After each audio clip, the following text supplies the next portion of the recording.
Hello, Greg. Okay, now I'm Yes. good. Yeah. All right. You there? I have a good signal, by the way.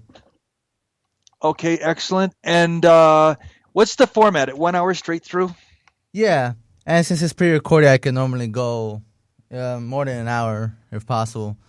But if you can, we can go over an hour because I know you're busy. So it depends if you can. Um, but still, wait. Welcome to the show. Very good. Welcome from Ecuador. Yep. In case you guys never heard of, this is Greg Caton. It's Caton or Caton? I always said Caton for some reason. It's uh, anglicized. It's Greg Caton, Caton. Oh. and but down here it's usually they just use Caton. Oh, that's strange. I always said it. And as far as, in case you guys never heard of him, you were persecuted by the FDA. They raided your lab, and now you're in Ecuador. But we'll get into that in a sec.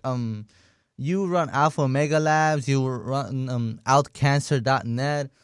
Um, Before all this, I've talked to you off air, and you're very legit on these products. There's a bunch of testimonies that they work, etc.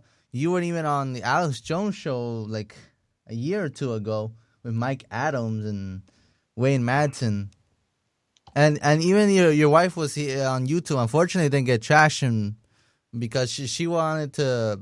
She needed help from everybody, but YouTube had been told that hacks the view counters. So, but fortunately, you and your family are all there together. You're all fine and you're all well, and you still sell products. And it's Alpha Omega. It's the new site, not the old site, which I don't know if you still update the old one though. It's AltCancer.com. That's the new one. Yeah, AltCancer.com is But even kind though of a the old one is still repository. there, Pardon? um, yeah, Yeah, AltCancer.com. yeah. The AltCancer the site is a repository of our work It's over a very 25 interesting years. story, actually. Well, yeah, I mean, I'm not sure how many people that you interview that have been in the newspaper with Osama bin Laden, and been on the Interpol Red List, been on the top 10 Oh most man, wanted top you 10. did not do anything You to know, anybody. You didn't kill anybody. You didn't rape anyone. You didn't steal anybody. These people are no, retarded. this is what happens when regulatory agencies get completely out of control, and there's no consequences no matter what kind of criminal activity that they engage in. You get the situation where they do whatever they want, and they've got courts of law where facts have no meaning, the law has no meaning, they just do whatever they want.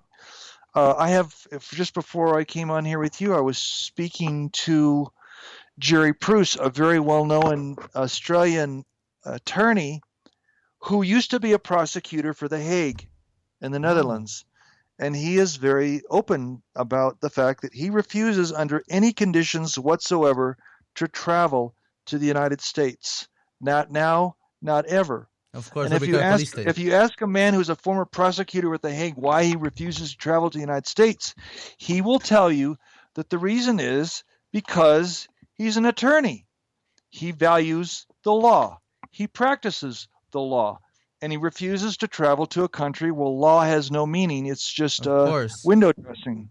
And and he's got even YouTubes where he talks about this, and not that things are all that much better in Australia, but nonetheless, um, it's a scary thing to have an experience in life where you discover, very much like if you ever saw the movie The Wizard of Oz, that Mm-hmm. Oz is fake, that it's an Yeah. invention of some guy behind a curtain, and he's pushing knobs and pushing buttons, and that that there really there's this kind of fabricated artificial fakeness to life, because behind the scenes things are very different than the narrative we're led to believe in. Yep.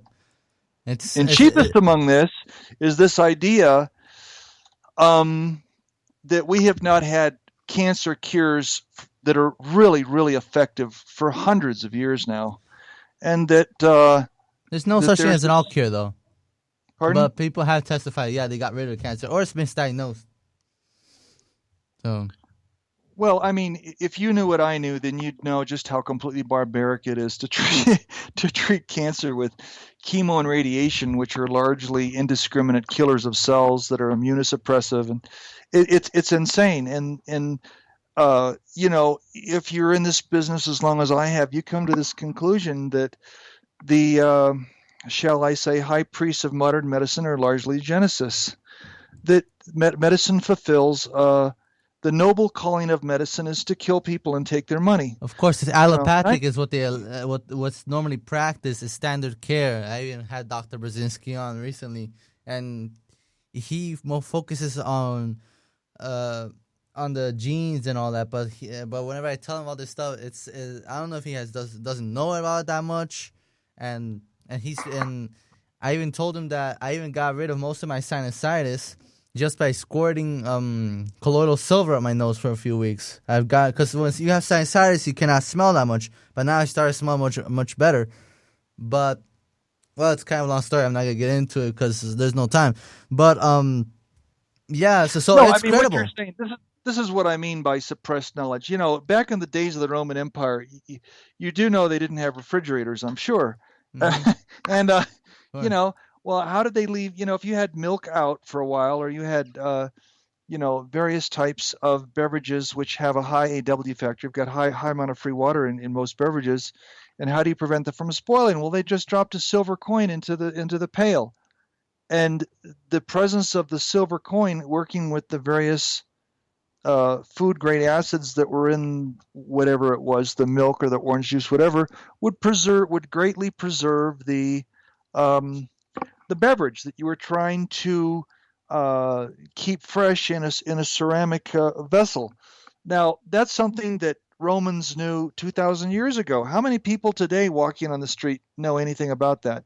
So it's lost knowledge. It's the fact that that there is a power structure that's behind suppressing scientific progress that actually helps people. This is covered quite extensively in a book by Jerry Vassalatos called Lost Science. It's very excellently written. And, I'm 59 years old, and when you've lived long enough to see hundreds of examples of technology being suppressed that actually improves the human condition, then after a while, you're no longer willing to buy the argument, oh, well, it's just corporate greed. It's those Yeah, horrible. people don't want to know, and they There's a think it's deeper discredit. there's a deeper truth, and I understand that narrative. I mean, in our corporations are self-serving and they are answerable to no one. But there is a truth is a multi-layered cake, and if you want to know what truth is, well, it just depends how deep you want to go through the multi-layered cake to get to the core. Mm. Yeah, as one quote from Nikola Tesla: "Let the future tell the truth and evaluate each one asserting to his work and accomplishments. The preskull is can't read that much. Preskull is there's the future for which I really worked is with me or something like that. I couldn't get the exact quote, but Nikola Tesla it's true that he had a bunch of things ahead of his time, but it's nobody cares about it, and it's about agenda too. Because these people want to have, these people want to save the environment, but whenever you have someone like Paul Pantone, and they're like, shut up, they don't want to know about it. So it's an agenda. It's all about the money too. Recently at my campus, I don't know, not that I have anything against campaigns, but they have something where that people sign, and you have to say something about saying no to domestic violence and all that. But they really don't want the woman to fight anybody fighting. But I believe that they should teach the woman how to fight the rapist, or pepper spray, or taser, or gun if possible. But no, they don't want to do it. It's like in a way they're brainwashing people into signing something. It's more like an agenda or anything. And this stuff with feminism and all this stuff that brings a lot of money, and the CIA was involved in a bunch of it. Well, this is which I don't buy this campaign that much. This campaign's ridiculous. You can get people to sign anything, really. Have you ever seen the? I know not to do stupid things when I'm with someone. So why do I have to sign something? What are you gonna say? Well, it's more about treating people like toddlers. It's about treating the American public like toddlers. Of course. I remember in 1976, I was a student. No, I actually graduated from LA Valley College. Anyways, I remember Jerry Mander's book when it came out, Four Arguments for the Elimination of Television. There's a lot of tangential information in that book that's really quite beyond what the the title would lend you to believe. But one of the things he talks about is just how, it's like the people are the sheep and television is the shepherd. But at a deeper level, it's really about controlling people. It's really, government. First of all, the main thing I think most people in your college probably take at least one course in political science. The most One or important two. thing to learn from political science, and none of your professors probably even teach this, is that government was not invented by Homo sapiens. If you look at the Nag Hammadi texts, you can look at the Zoroastrian ancient texts, you can look at Vedic texts. Whoa. You can look at older Gnostic texts that go beyond the Nag Hammadi. You can read the Book of Enoch, etc., etc. Government was invented by extraterrestrials. All these various ancient texts all say it. Whoa. The arrival of the gods, the description of the Varunas in ancient Sanskrit texts. And when you understand that government is not about humans governing people, it's about certain interdimensional beings who have entered into certain bloodlines control. All you got to do is read these texts. You don't have to watch TV and see older editions of the History Channel Ancient Alien series. You come to understand that really we are on a prison planet, and this is something that has to be learned over years of experiencing, seeing different things and putting the pieces together, and realizing how many of the things that we are taught in school and by government Of course. and by the media are complete and total shameless lies that are intended to And the keep us university, stupid. yeah, and the universities can't do anything about because Rockefeller controls 90% of them, way more. Well, that's just And he you can't- actually had the pharma oil cartel, and he's one of the reasons you were persecuted by the FDA. Big pharma and oil cartel mixed together. It's bad news, and he's behind it. You can look it up. Well, they went after me for other reasons. I don't know if I told you this or not. Yeah, I had you have Alpha a Omega and bit- soybean now. No, I had a it's former business AltCancer. partner who was a celebrity. My former business partner, in fact, he's now in federal prison. His name was Kevin Trudeau, and I you might could have see heard of him him. on, Infomercial King Kevin Trudeau. Yeah, he's currently in prison until 2022. Oh, yeah, this guy, because he can't make money out of the stuff he wrote in his book. The book came out, Natural Cures they don't want you to know about. You can get it. He got too cute. He basically did some things that, in a roundabout kind of way, was the equivalent of giving a federal judge the bird, which is like not a real smart thing to do. Because these guys have the power to like put you in prison, especially when you're in their courtroom. So he got too big for his britches, and he got my partner got a $37 million judgment against him by the Federal Trade Commission. And rather than pay it, he went to Switzerland, lived high in the hog, told the federal government, I'm broke. Well, he's spending millions of dollars, getting $1,200 haircuts. I don't even know how you can spend $1,200 on a haircut. But anyways, he was living high. He was living large. He's living large, living high in the hog. Gives the government the bird. He ends up on some show that was like a 60 Minutes type show, ABC. I can't even remember the name of the show now. But anyways, that did it, and it pissed off the judge, and he gave him 10 years in prison. But that's another reason they went after me, because back in 2002 and 2003, he was telling the federal government that I had millions of dollars in my offshore bank accounts, which wasn't at all possible because They could have banks, but you can't. I didn't have an offshore bank account. I don't know how you commit tax evasion in your offshore bank accounts if you don't own an offshore bank account. So, but still, they went after me for that. And once they've got you in there, they can't. It becomes very personal. And so, even if they arrest you and you've got exculpatory evidence to show that you're not guilty of what they say you're guilty of, they'll still put you in prison and just make something up because they just don't want to look bad.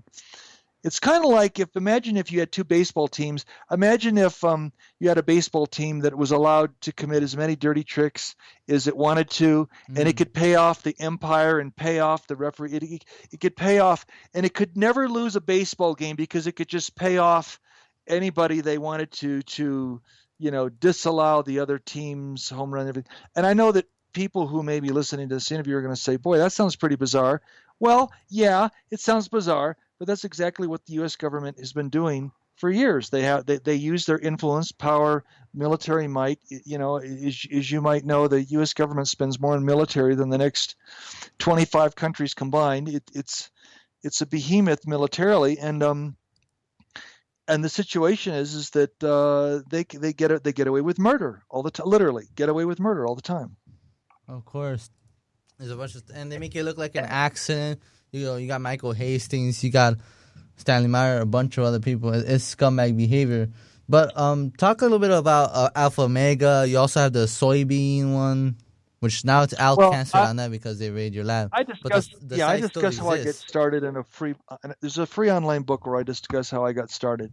And to just give you the kind of the brief overview, what happened to me is that I was running I invented or co-invented a method for making vegetarian jerky from soy, and in fact, it's in health food stores around the country. It's called Stonewall's Jerky, and I was doing business with all the major health food wholesalers in the United States, and I had this company that I since sold in 2007 called Soybean.com. In fact, I was the founder of Soybean.com, yes, and I sold it. It was an internet company as well as a manufacturer. I sold out in 2007 so that I have the money to leave the country. And I get approached by a business associate in 1989. And he tells me there's a couple guys in Texas that have found a really incredible cure for cancer. Well, it is in our culture, in our narrative, is whenever people hear the term cancer cure, oh boy, they automatically have been programmed. If you got to be a good little sheeple now, be good little sheeple. To think, oh, it must be fraudulent. It's got to be quack medicine. It must be from a snake oil doctor. So even I, at the time, told my friend who introduced this to me, I said, look, I'm busy. I don't have time for this nonsense. You're calling me up on the phone just to waste my time and tell me that a couple people are running around the backwoods of South Central Texas, and you're going to tell me they found a cancer cure. And he says, yeah, I can get you information on it. They even have a videotape about it. I said, and at that time we didn't have CDs. Videotapes were still mostly on video cassette. So he sends me the VCR, and when I get it, I take a look at it. I thought, this sounds pretty interesting. So I was able to get a jar of the stuff that these people were peddling, because I knew that I had skin cancer. I had this spot that was right under my left eye, was changing color, getting bigger, had a slight itch to it. And I knew enough because I was in the alternative healthcare field. I certainly knew what the signs were of skin cancer: basal cell, squamous cell carcinoma, melanoma, whatever, epitheliomas. So I get this thing and I apply it, and to make a long story short, my cancer is gone within 30 days. And I'm saying to myself, holy moly, this is unbelievable. So I had to know more. So I made arrangements to meet the guy who was actually doing the formulary work, creating the stuff that cures cancer. His name was Hal Metheny. I talked to him, and about a month after I talked to him and he and I started talking about it, he dies in an extremely mysterious plane crash outside of Bastrop, Texas. So now I'm beginning to wonder, what have I got myself into? And I explain all of this in Metatopia.org, how I came to this conclusion that modern medicine, except for this area of modern medicine that people would call emergency, basically emergency or trauma medicine or, ER, that particular area, that largely modern medicine had nothing to do with curing people of anything.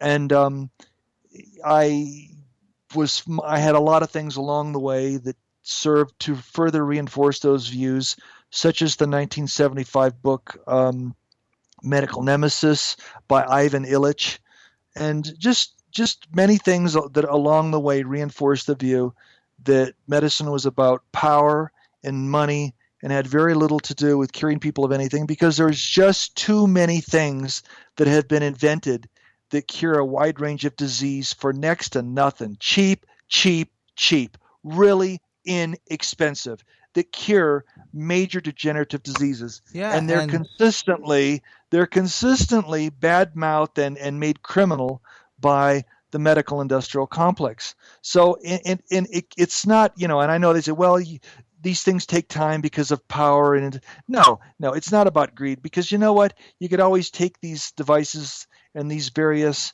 modalities that really work at curing major degenerative diseases and just charge more. So I got to the point where I realized that you could only go so far by trying to point at every suppressed invention, every suppressed cure, every suppressed theory, and say that that it was because of some corporation's greed. That only takes you so far, and after a while, it wears really thin, and then you realize there must be a deeper truth. And when you realize what that deeper truth is, it'll make you then very violently angry.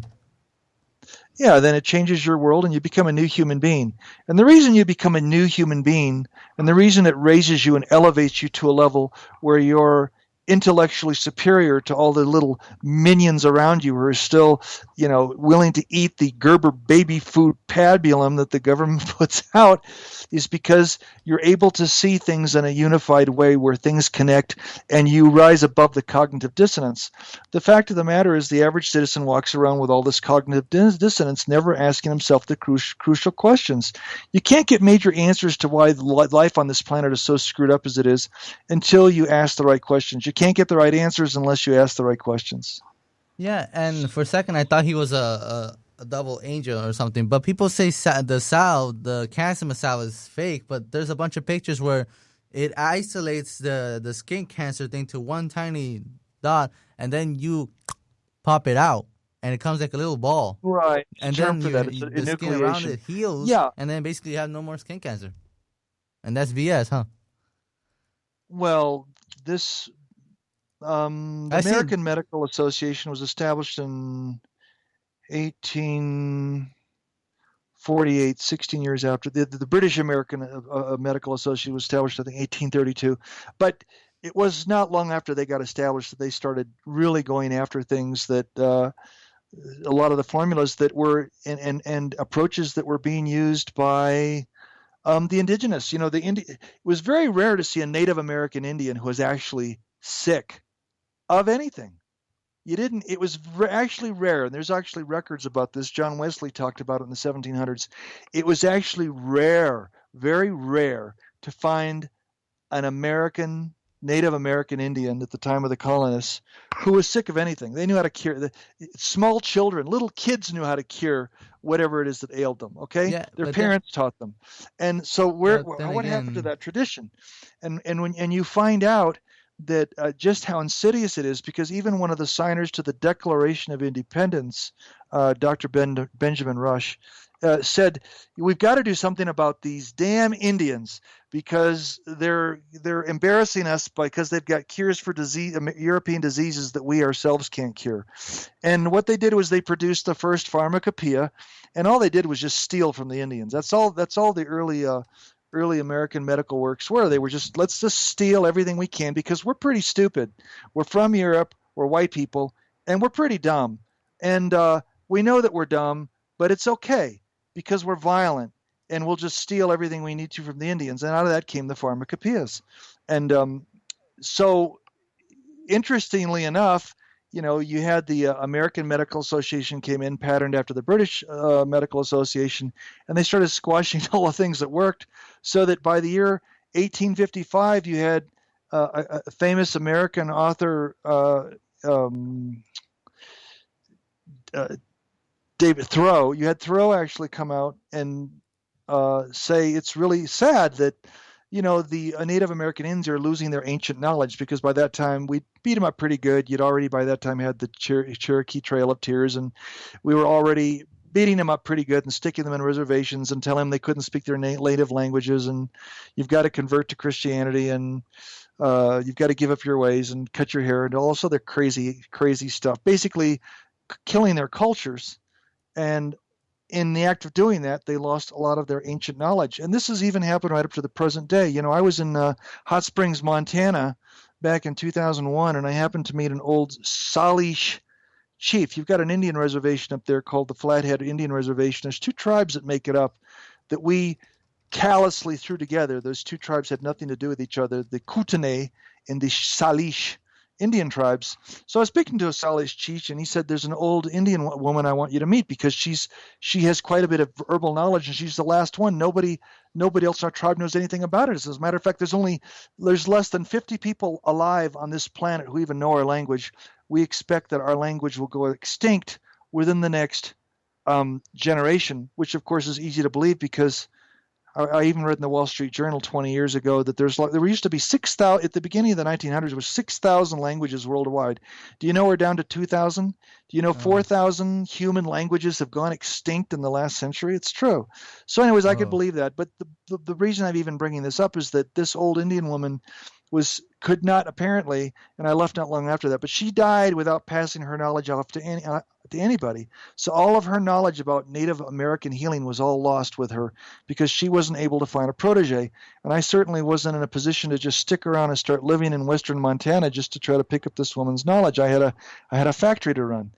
But I've seen these kind of things my entire life, and it's really sad because it's the suppression of truth, and it's about the exaltation of a narrative that is just riddled with pure horse manure. Mm-hmm. Definitely. And as far as that guy that died, it reminds you of Jenny Rivera. All of a sudden, the plane crashed and she died. But I think the cartel had a lot to do with that, in my opinion. I don't know if you heard of her. She was a singer. Yeah, if you're talking about Hal Matheny, that's a whole other subject of. Yeah, he was a pilot. He was a personal pilot. He had 5,000 hours of flight time, and he was up in his tail dragger. And I know a lot of your listening audience are not going to be pilots and they're not going to be aviation experts, but just take my word for it. A tail dragger is a very forgiving piece of aircraft. You can glide in it. It's got a good glide ratio. The plane he was in and this thing all of a sudden just something happened to it, and it did a nosedive, and it went, it was up at 7,000-8,000 feet, and boom, went straight into the ground. And when the safety board did their investigation, well, he must have been operator error. They gave some flimsy ass excuses to why this guy would have, did a nosedive straight into the ground. He was taken out, and I knew it. I wonder how. I knew it. His wife, I knew it. His wife knew it. His friends knew it. His relatives knew it. Did you speak to his wife or anybody that knows him, or they just won't talk? I talked to his wife privately, but she didn't want to get into it. I got the impression she was threatened to keep her mouth shut, but she just wouldn't. She wouldn't get into it. She was very tight-lipped about it. Is there anybody that might know, like even that probably would come on? I'll try. I wish I could like disguise the voice. They wouldn't have to use the real name, but I doubt that will happen. Well, keep in mind this is this happened this has all happened in 1990. It's been 25 years, and none of these people. I was much younger than any of the. At the time that I made this discovery, I myself was 33. And I'm 59 now, so I imagine that most of the principles in that whole thing, the name of the company, by the way, was Medical Sciences Incorporated, a Texas C corporation. Those people are all, I imagine, quite elderly now. I mean, I could look into it. I could make a few phone calls for you. Yeah, I mean, Bastrop's not that big of a town. Yeah, and I could only wonder how how I think maybe they knew that was his plane, and they must have effed up somewhere in the mortar. And that way, like Michael Hastings, they put some kind of thing that controls it. So basically, they hacked this car, and he crashed into a tree. Yeah, that's what they did with the plane, though, but in a different way. Yeah, but people are wising up to this. Even it's even affecting our language. 10 years ago, you didn't hear about so and so getting suicided. That's not how we use that verb. But you see it used today. You see it today all the time. So and so got suicided. In other words, something happened where it was made to look like they were suicide, and you have to be a complete idiot not to know they were taken out. Yeah. What? Do you ever heard of that story with David Crowley? I was trying to talk to anybody who knows about him. They believe he was suicided, and I'm like, he's gonna kill his family. Let me get this straight. He's gonna kill his family, wife and daughter, and then himself because he was so depressed. He became the police state. I'm like. Don't you realize that he was taken out just like the such thing as the heart attack gun, which could give you a heart attack and you won't even know it? David Crowley was taken out because he wanted to make that movie Gray State to expose the globalist regime that runs the country and most of the world. Yeah, well, it's interesting you Because brought that up. and yeah, and there was a video 5 minutes and a half where something about a loose jar. It was a police audio tape, and somebody was breaking in. So most likely somebody broke in who was trying to kill him. Him and the family tried to escape to the front, but they were all ambushed. That's probably what happened, but they don't want to believe that. And these people, like, you can't even talk to them. It's like, and they're not necessarily bad people or anything, but they just don't want to get that into it. I can't tell if they've been visited, they've been told to keep their mouth shut, and they still believe that's a suicide. Like, somebody's to be that stupid to kill their family. That's retarded. Well, there's an ancient principle of solving crime. You always have to ask yourself, who stands to profit? And when you realize what his book, I can't remember that. Help me out here. What was the name of his documentary? It's Gray State. Gray State. It's not, there was a documentary and there was a fictional movie that was going to be made. And right. Yeah, and I will bet you money if this was about something else than this country becoming a police state, that guy would be alive. I bet you money.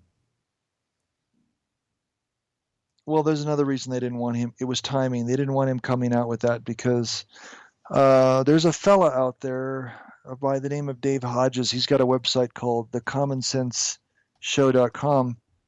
And this, we've got something coming up here in July called Jade Helm. And the average... Oh, of course. Now people are starting to know about it. But as far as... let me ask you something. I mean, you walk around campus every day. Is there even 1 out of 100 students that even knows anything about this, despite the fact it's the largest military mobilization in the United States? People may know it. It's just that they don't care. Very few people know. That's what I'm saying. Very few people know. Only I know, and they think I'm nuts for telling them. But as far as a medical examiner rules that the deaths were murder-suicide. But come on, he's gonna kill his family than himself. Let's think now. I doubt this guy would be in psychotropic drugs, and even so, I doubt they could. I thought he would do such a thing. A guy who was gonna make a hell of a movie come out and all of a sudden died. Things don't happen all of a sudden. I had an argument with somebody with Paul Walker's death, but I read a few articles that he wanted to get out of Illuminati, but they killed him before he got out. Well, I know. Yeah, well, he was a bit public to be doing what he was doing. You're talking about Paul Walker, right? I'm talking about Paul Walker. This is a guy who is definitely an A-lister. If you're on the lower, if you're at the lower rung of the ladder, so to speak, in the music business or in the movie making business, radio, television, that kind of thing. If you're in the entertainment industry and you're at a lower level, you can pretty much get out. But if you get to the kind of position that Paul Walker is, and you say, "Look, I'm out of this. I don't want anything to do with this anymore. You people are evil." Whatever it is he might have said or communicated, you're really taking a big chance because it's kind of like the Eagles' old song "Hotel California." You can always check in, but you can never leave. Once you get to that level, you can't leave. You can't leave without facing huge and perhaps even fatal consequences. What do you think on Joe Rivers? That's suspicious to me. She was rich, but she couldn't go to a hospital, so she goes to a clinic? That makes no sense. No, it wasn't suspicious. I was laying in bed next to my wife, and I had my Wi-Fi on, and I had my laptop on my stomach, and I turned the laptop toward my wife and said, "Hey, check this out. I guarantee you another month, she's a dead woman." I actually said that to my wife. I said, she's a dead woman. And sure enough, I can't remember how many weeks it was, 5-6 weeks. Sure enough, it happened just like I called it. I knew that she was a dead woman. You can't be a major celebrity and speak the truth unless you want to be a dead person. You can't come out and say something like that. And that, and she said it at a time when this I don't know who this YouTuber is. That's a criminal forensic expert that actually did the analysis to show beyond a shadow of a doubt that Michelle Obama is clearly a man. It's not a woman. Who She's a tranny. cares? Who cares? The point is, somebody would be killed just because of a comment they make. That is bull. Well, I mean, you can say that, but there's another A-lister. Again, there's something that Joan Rivers and Paul had in common. They were both Hollywood A-listers, and at that level, you have to play the game of let's support the BS narrative that keeps people stupid. You will not violate it. You will not speak the truth. You will not open your mouth and say things that you're not approved to say. And if you do, you'll have to pay the consequences. And of course, in both those cases, those people paid with their lives for what they said and did. Some people say like she was sacrificed. They make it more spiritual. They make sacrifice in the Lord. The same goes for Amy Winehouse, I would assume. I don't know that much about Amy. I mean, understand, I'm of a different generation, so I was never like a fan of her music or whatever. The same with Tupac and Michael Jackson. They all wanted to expose the truth, and they were all killed. Tupac, some people say it was alive in Cuba. From a high-level source, he said that he's not allowed to ask a question like that because I don't want to get in trouble. Well, that gives me a red flag immediately because if you cannot ask a question, technically Tupac would probably be alive, and his body is probably just it wouldn't be the real Tupac, and he would have a completely different identity if he were still alive in Cuba. Asasa Shakur, she escaped to Cuba. What makes you so sure he probably couldn't do the same thing? He was rich, he could have got out. I don't know. Then that gets into a whole other area of discussion having to do with people who fake their death. I had somebody who was a customer of mine when I had my operation in Louisiana, and this person, I can't reveal their name publicly, but they claimed that they knew for an absolute fact that because he was a huge Bush supporter, that Kenneth Lay, the CEO of Enron Corporation, who, that whole thing was an incredible sham, screwed people out of I don't know how many billions of dollars. And, he was sentenced to federal prison, and like within 30 days of being in federal prison, they say he had a heart attack and died. And I had someone who is quite familiar with the situation of the police and told me point blank that that Kenneth Lay's death was faked and that they whisked him out of there. And if you actually were to open the grave, there's no body in it. That and nobody questions that could have been Tupac or anything. It reminds you of the Sandy Hook. I'm not sure if you've heard of this. I'm sure you've heard of the Sandy Hook. Oh yeah. Well, that whole thing's fake. That whole thing is a complete government psyop. Oh yeah, because it made the same thing. Crisis actors. I talked to Professor James H. Fetzer. Yeah, I had him on. Yeah, it's all staged, and even Boston bombing. It's like either nobody died or nobody broke their leg, etc. You can even see the makeup boxes and stuff. How much are people gonna fall for it? It's a psyop, but that's people don't understand. People don't understand what the purpose of government is. They think government exists because we have to have it, and it's there to help us, and it's there to bring order, and all this stuff. No, it's not. The one thing we learn, and this is something that can be gleaned from the work of John Zerzan. Some of your more people should read his work. His work is very well summed up in a book called Running on Emptiness, The Pathology of Civilization. One thing we know about civilization is not civilized. You've got indigenous peoples all over this earth. I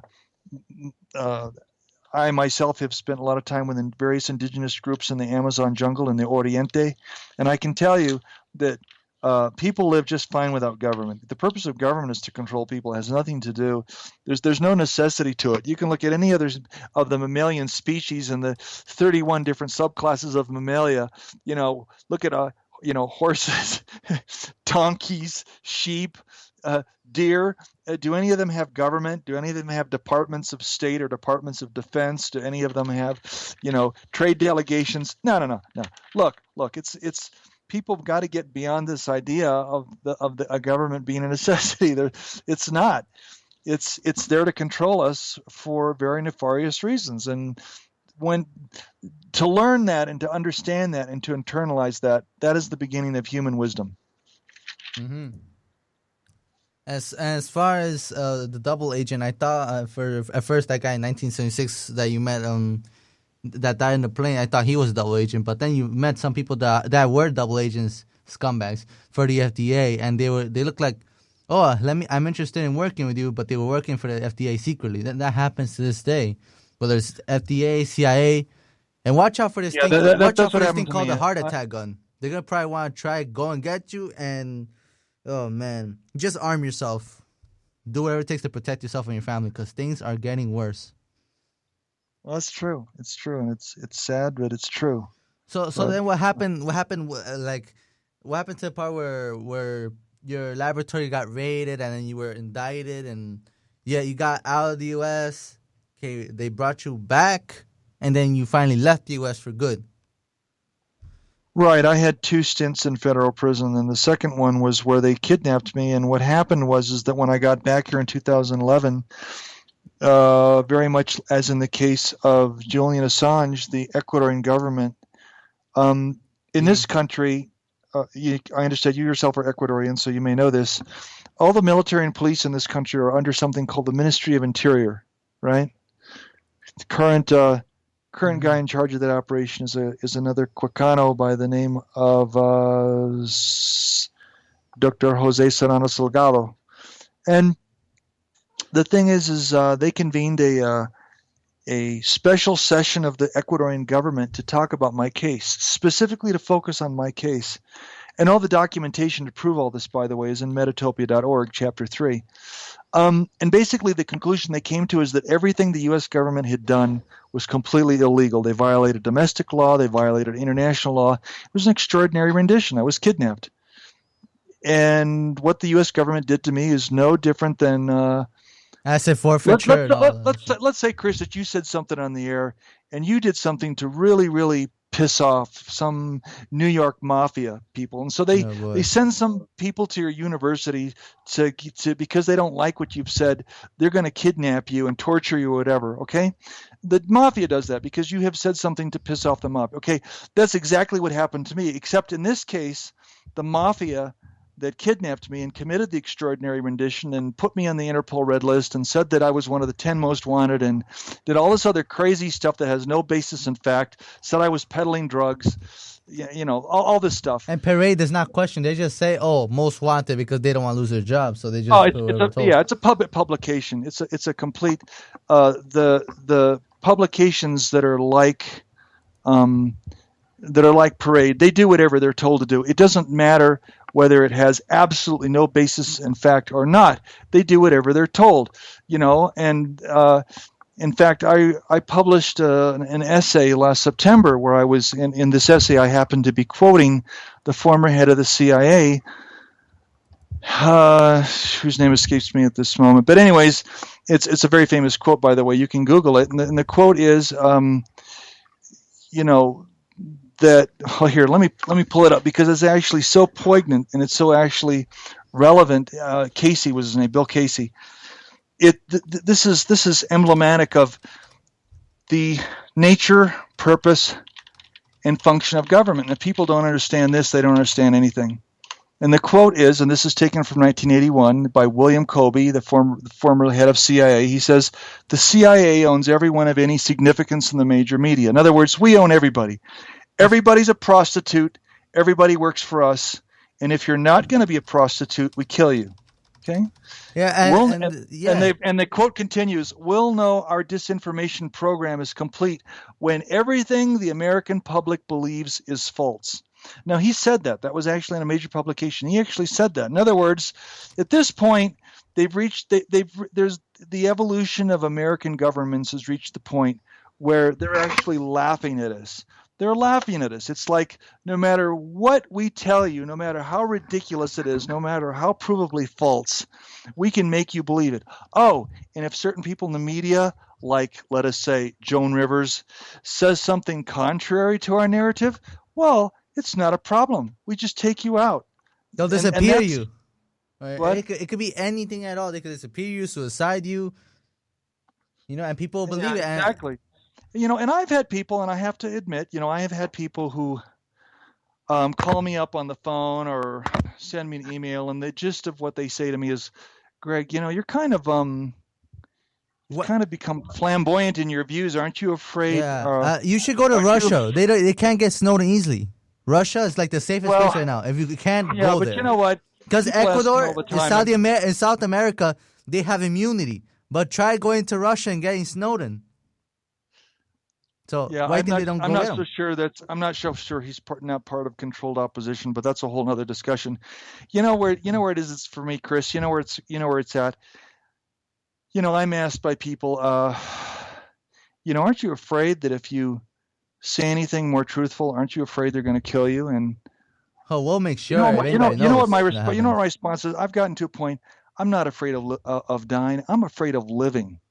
I'm afraid of continuing to see a world that is so screwed up and where everything is so fabricated and so false that that it affects me on some kind of soul level where I just can't take it anymore. It's like the surprise. I'll give you another example of just how fake and fabricated our society has become. I did an interview in October of 2013, and it was a 2-hour-long interview. The guy's really well known, so I'm not going to say what his name is, but it's a 2-hour format, and he's kind of well known. He's not as well known as Alex Jones, but he's up there. And at the end of it, I say, "Can I talk to you for a few minutes?" Well, those few minutes turn into an hour. And I asked him, I said, "What's the biggest thing that is on your radar screen right now? Is it NDAA, the anti-constitutional nature of the Patriot Act 1, 2, and 3, Chinese and Russian troops, running all over the hills of Tennessee, blah, blah, blah." And he interrupts me mid-sentence and he says, no, none of those things. The biggest thing on my radar screen that nobody in the mainstream they're too afraid to talk about it, is Fukushima. And I said, well, why is that? He said, because it's an ELE. Of course, ELE stands for extinction level event.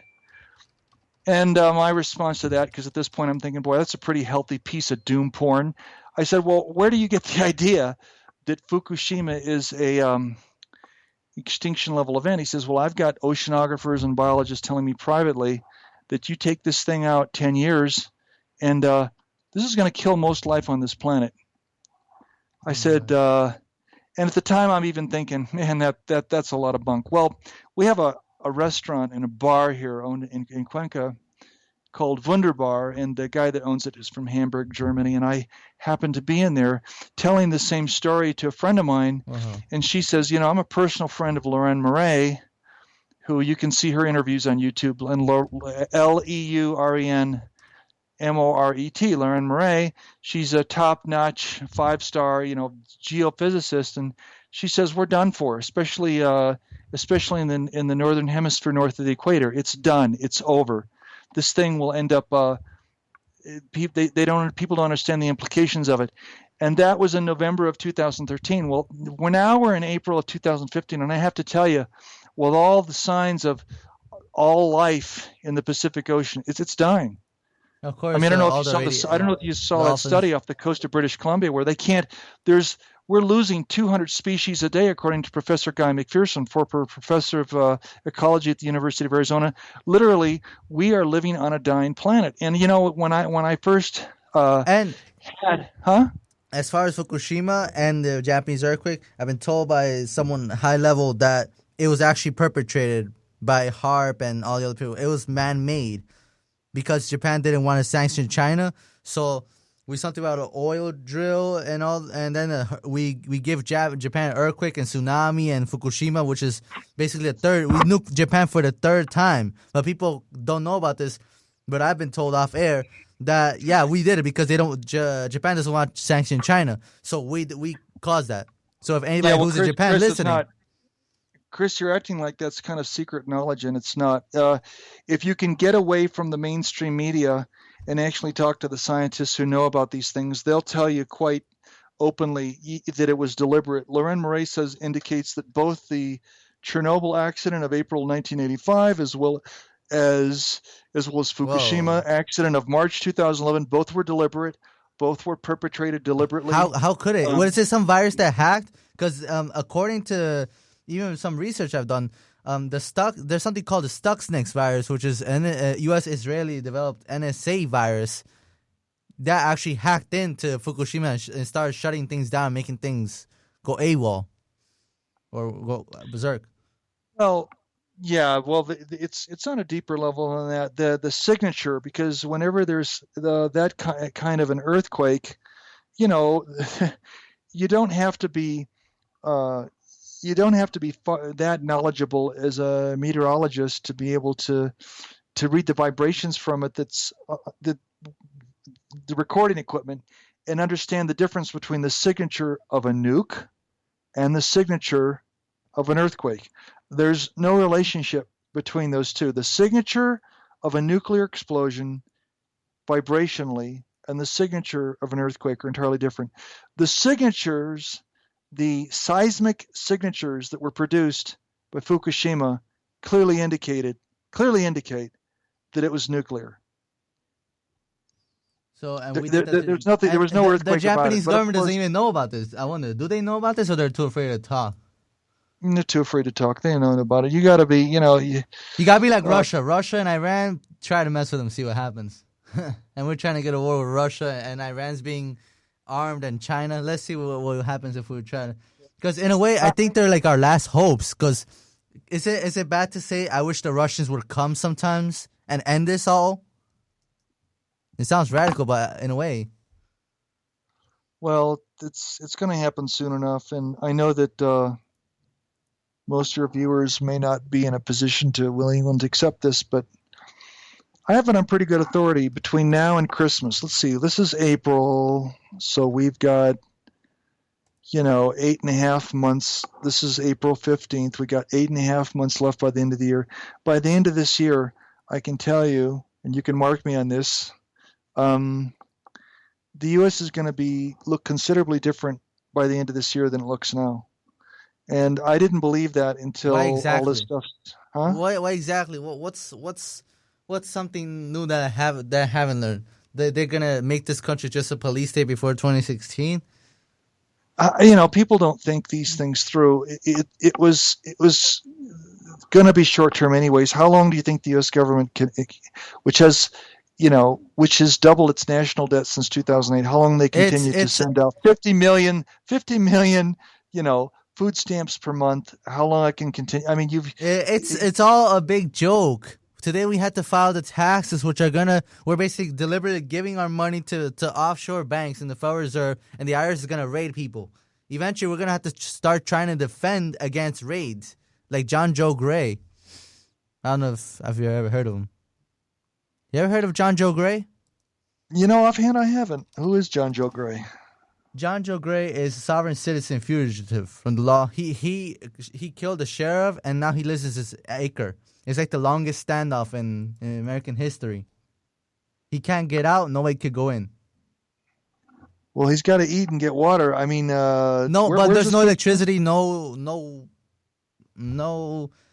I wish I could get him on or go over there personally, because it's very interesting. Once John Quinones was there, Chuck Norris was there. They talked to him in person. What are you gonna say? Yeah, that's interesting. Hmm. And it's worse because even people that they would still go after, like Brian O'Leary.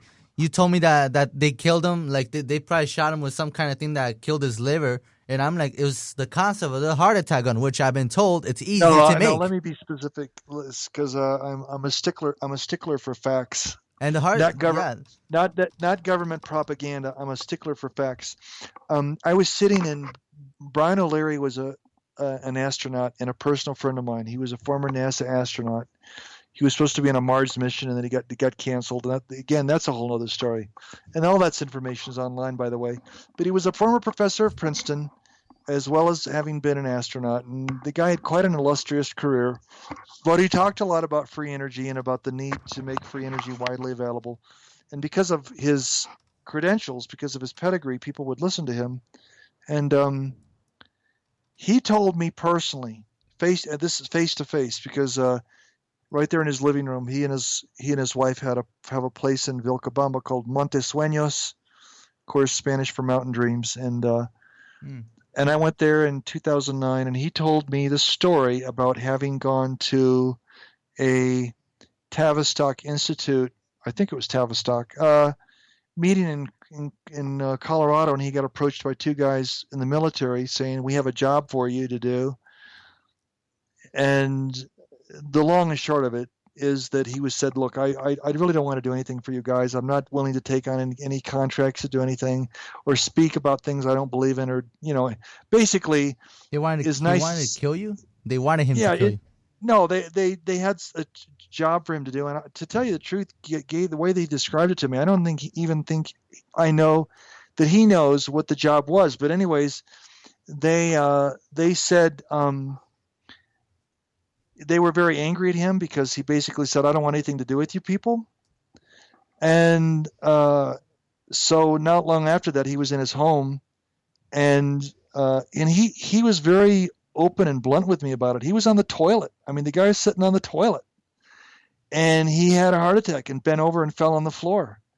And anyways, so he had a close friend of his who was a cardiologist. He went to a cardiologist, and after the cardiologist examined him, he says, "This is very bizarre. You don't have any problems with your heart. You don't have any blocked arteries. You don't have any of the underlying conditions that would indicate that one had a natural heart attack." And at that point, he says, "Well, that's when I know they got me with a Venus shooter." And I had to turn to him and I had to say, "Brian, I'm sorry. I don't know what a Venus shooter is. What are you talking about?" Venus shooter? And he said, I never seen. Yeah, Venus shooter. What does it look like? The size of a bazooka. It has a range of like 300 yards. When you fire this thing, it produces an electromagnetic pulse. And what it does is it fakes a heart attack. The person dies, and the person, nobody, even the best doctors will not, examine the person, because that person, they're dead, can tell. And sometimes they buy them off too. So yeah, well, the point of it is, it was an attempted assassination. So not long after I had that discussion with him, because this is September 2009, 3 months later I get kidnapped, and of course all that information is on Chapter 3 of Metatopia. I don't see Brian, and I get this word from Catherine, my wife, that Brian is very sick. It's got an extremely rare form of cancer of the duodenum, and before I know it, he gets diagnosed, and within a week he's gone. He is gone. And what happened was, when I heard about his death, I reflected back on the story he told me about. Yeah, they tried to kill me. And this is proof of it. Also, I had to find, one time they wanted me to find Susan Lindauer. to find out if there was such a thing as a poison. Was that on your end or mine? It was undetectable. That's me. I'm especially one that seemed to mimic a heart attack. It's a heart attack gun, and Google does not even show pictures. When you told me something about a Venus shooter, they show some kind of cartoons and stuff like we're all stupid and doesn't believe. It makes people not believe in it. I can't find anything that may look like. A picture. I actually tried to find something on it once myself, and I could find nothing. So, this goes to show you that even what you have on the internet, it's about. And this is another video where there's actually there's such thing as a Venus shooter, eye starts, etc. CIA. 5 former CIA expose film, Secret Weapons, Instant Non-Traceable Heart Attacks. I'm reading from a web page. Yeah, this is some video, not too sure what the website is. It could be vaccineliberationarmy.com /2012/0303 CIA former CIA expose films. Film Secret Weapons, Instant Non-Traceable Heart Attack. That's a long URL. But Well, it exists. It's out there, and like I say, I was, told point blank. And this stuff is simple. Like, not that I'm condoning anything to be made, but this stuff is simple. Simple to make. It's like a regular gun attached to like some scope or anything. It just shoots ice darts or something like that. I've been told by one of my sources that it's actually easy to make. He has made something similar to it, but he just doesn't use it, and he probably would have destroyed the evidence for anybody to find out, because it's not smart to do it to try to get someone. But it is a good thing to know about it, though, to look it up. Yeah. So, like I say, those things go on. It's widely known, and no one gives a damn. But or rather, it's becoming more widely known now.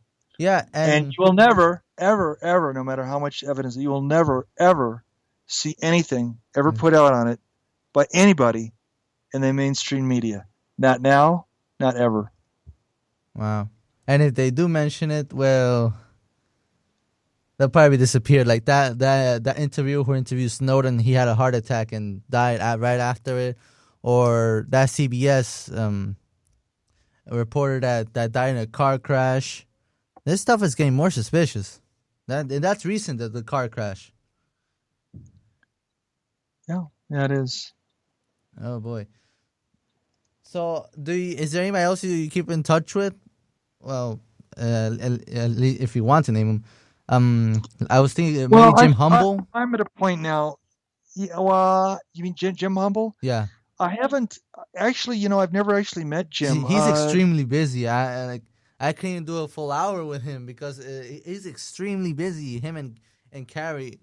But at least he came on, and I appreciate that. What were you gonna say? Yeah, he is very busy. You have to a point where it doesn't matter, really. But I had a teacher of meditation once who said to me, if you're too busy to meditate, you're too busy. You can say that about a lot of things in life. What does that mean exactly? I don't know. I'm trying to, if anything, scale back, because I think now is a time when people have got to be more contemplative about exactly where we are. We're in the precipice of world destruction. I mean, we are chopping the legs of the chair out from underneath us. And I'm sure you're familiar with that famous quote by Albert Einstein about, mankind having 3 to 4 years left when all the honeybees are gone. Well, we're doing it all over the place. We're killing off all these support systems that basically allow life to exist on this planet. And we're doing so with great relish and abandon, and we don't have no appreciation for the subtle forces that keep life in existence on this planet. This is the basis of that famous line from Chief Seattle. He gave a speech in 1854. I can't remember the whole speech, but there's a line in the speech where he says, "Man did not create the web of life. He is merely a strand in it." And that's kind of what we have lost sight of. We're part of a very, very immense, complicated set of biological conditions that allow life to exist on this planet, and we're chopping them up for whatever we can cash out of it. For a little bit of money today, we're destroying the planet for tomorrow. And I used to think this was an exaggeration because I've met a lot of environmentalists in my lifetime that I didn't regard as being, how shall I say this diplomatically, too mentally of sound mind. So it was easy for me to kind of ignore them. But I've seen too much just in the last 2 years, especially since Fukushima, that tell me that if anything, things are much, much worse and much more dramatic. We were better off 10 years back then than now. Or 20 years. Well, this country threw the overboard in 1950. But originally, I've been told 1913. Well, it just depends how you want to look at it. Everything is come in stages. I mean, I've come to believe that, the United States, the whole narrative about, we had to... it's all about memories now, because all the freedom we used to have... It's gone. Yep. I guess, and now with California passing forcibly inoculations, that's what's going to bring the Civil War. It's a race war. lack of privacy, police brutality, forced inoculations, or just lack of freedom of speech. That's going to bring the Civil War. Well, we're at the doorstep. It's going to be a very interesting remaining. It's going to be a very interesting summer. I can tell you that. By the way, there's something I've been told off air as far as the drought in California. Everybody's hearing about. One of the few reasons that there isn't is because a few silos is somewhere angled cone tops. The site is resonantfractals.org. If you find this, try to save this site or download it, whatever, because they might take it down. This shows a map of a place where the drought is the most. It's not they have to take out the silos. It's just they have to change some kind of effect they have on the clouds or something. But that's another idea. And this is crazy because he's talked to people that the government says no to them, and these are people experts that can actually make it rain. It's just that the system doesn't want it to rain. So California is not that good of a place right now, as far as to live or probably to go to. I guess I'm somewhat qualified to talk about it. I am a fourth generation Californian. Oh wow! Yeah, I've got pictures of my great grandfather in his mechanic shop in 1912 in Riverside County. That's all intentional. They could. We have. You got set off a nuke somewhere. And another thing there, as far as even not just I would listen to Infowars, but also on Rents Radio, somebody said that the 6 nukes, 5 of them they just were confiscated or something. One more was probably destroyed or something. Dick Cheney found out from these 6 whistleblowers, and all of them died.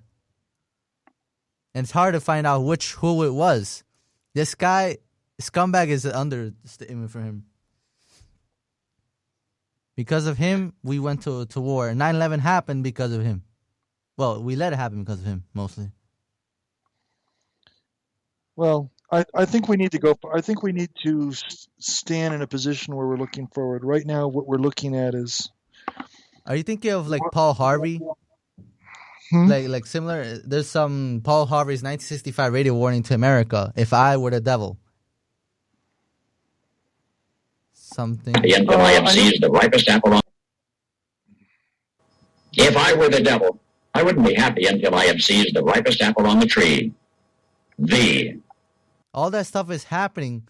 You know, you have bomb it's all a big joke, really. The illegals are coming in, but meanwhile, the police state's only for the American people. It's not for anybody else. Oh man. And I people keep telling me, oh, it's a conspiracy theorist. You know, Democrat and Republican is a different thing. And, you know, these people will probably have the nerve to say, oh, you don't know what's right. We're adults. We're older than you. But you can still be stupid at any age, though, and not see the whole picture. Yeah, it's sad. But we'll see. We're at a turning point. By the way, well, can you talk about some of the products like the Cansima and the H3O? Which the H3O is very interesting, but it's very it's no joke. It leaves holes in clothes, and they say it's battery acid, but obviously I'm talking with the manufacturer and no, it doesn't. That's what the FDA says. You know, the FDA is a big joke. But can you talk about those 2 main ones? Because the H3O is very interesting. Well, the salve has been used for centuries. It's not something that we invented. I was able to find evidence that Paracelsus was using it 500 years ago. And what it does is it initiates a reaction called an escharotic reaction that allows skin cancers, and of course when this is taken internally, it does the same thing internally, uses the same mechanism of action to alter the cell membrane of the cancer cell and allow the immune system to recognize the cancer cells as invasive agents, and the body attacks it. And it basically does kind of fulfills the promise of what transfer factor is supposed to do, which is to make the immune system smarter so that the body can get rid of cells that can really cause harm to its host. And that's something that is sold in the U.S. The products for the U.S. are sold on a site called herbhealers.com, HERBHEALERS.com, herbhealers.com. The other thing that you mentioned, H3O, we sell that as calcium sulfate hydronium solution. And what makes it amazing is that it's extremely antimicrobial, but it doesn't have any of the toxic properties of comparable things that are regularly used to limit microbe growth, such as, let us say, Clorox, because Clorox is toxic. Chlorine is, anything with chlorine in it, including your municipal water, is not good for you because it displaces iodine. Maybe some of your listeners actually took their chemistry classes in high school and can remember something. The second to the last row on the periodic table next to noble gases are the halogens. And in ascending atomic weight, they started, chlorine, fluorine, bromine, iodine, arsenine. But what happens is the lower weight halogens displace the lower weight displace the higher weight. And one of the things that we find commonly in most Western epidemiological cohorts is that people are deficient in iodine. They're deficient in other things, true, which is another reason why people get so much cancer. People tend to be deficient in potassium, magnesium, selenium, and certain other key minerals because the way food is growing now, it's not in any way healthy, or there's a lot less nutrients than the food we have today than that which is eaten by our great grandparents 100 years ago. So to make a long and short of it is that basically what the H3O does is that it gets rid of all kinds of different disorders that have a pathogen connected to them, and it does so in a way where it's non-caustic and non-corrosive. And it's kind of difficult in a radio interview to kind of explain everything that it does. I can tell you that I used it to get rid of my chronic acute bronchitis when no antibiotic. I had bronchitis once, and now, there's no time to go into details of it, but there's a testimony. You actually had bronchitis, and you never got another illness ever since. But so you got rid of skin cancer. You say your wife had cancer too, as well, or something similar. Yeah, both of us have had. And you've had the products. Different cancers over the years, and have gotten rid of them using these products. And I describe that. There's an online essay that I write every once in a while called Ashwin. I explain it in one of the Ashwins that's on the AltCancer.com website. But I mean, it's not that I just make and sell these products. I've also used them for years on myself. Wait, Ashwin? I haven't looked that up. It's called Ashwin? Yeah, I'll actually tell you what there's a all these essays can actually be found in one place on the internet, and they're kind of my reflection of what I've learned. It says something about one counterfeiter pushes the envelope or something like that. Well, here it's if you can actually see the archives if you actually go to altcancer.com/ASH, that's ASH, and then WARCH.HTM, and it's the back issues. But I did one actually with lots of pictures of my own body where I showed various cancers that I was pulling right out of my own body. And that is something that I did on the April 2009 issue of the Ashwin, where there's a place about halfway down the page where it says a point-by-point decimation. Basically, what I wanted to do is there's a thing on the internet called Quackwatch, which is this guy gets paid by the pharmaceutical companies he's a paid liar. He's paid to just badmouth anybody and anyone who's on the alternative having to do with alternative medicine. And so basically, I just had to tear this guy apart, and I did. I wrote an essay that just point by point completely dismantled all of his arguments.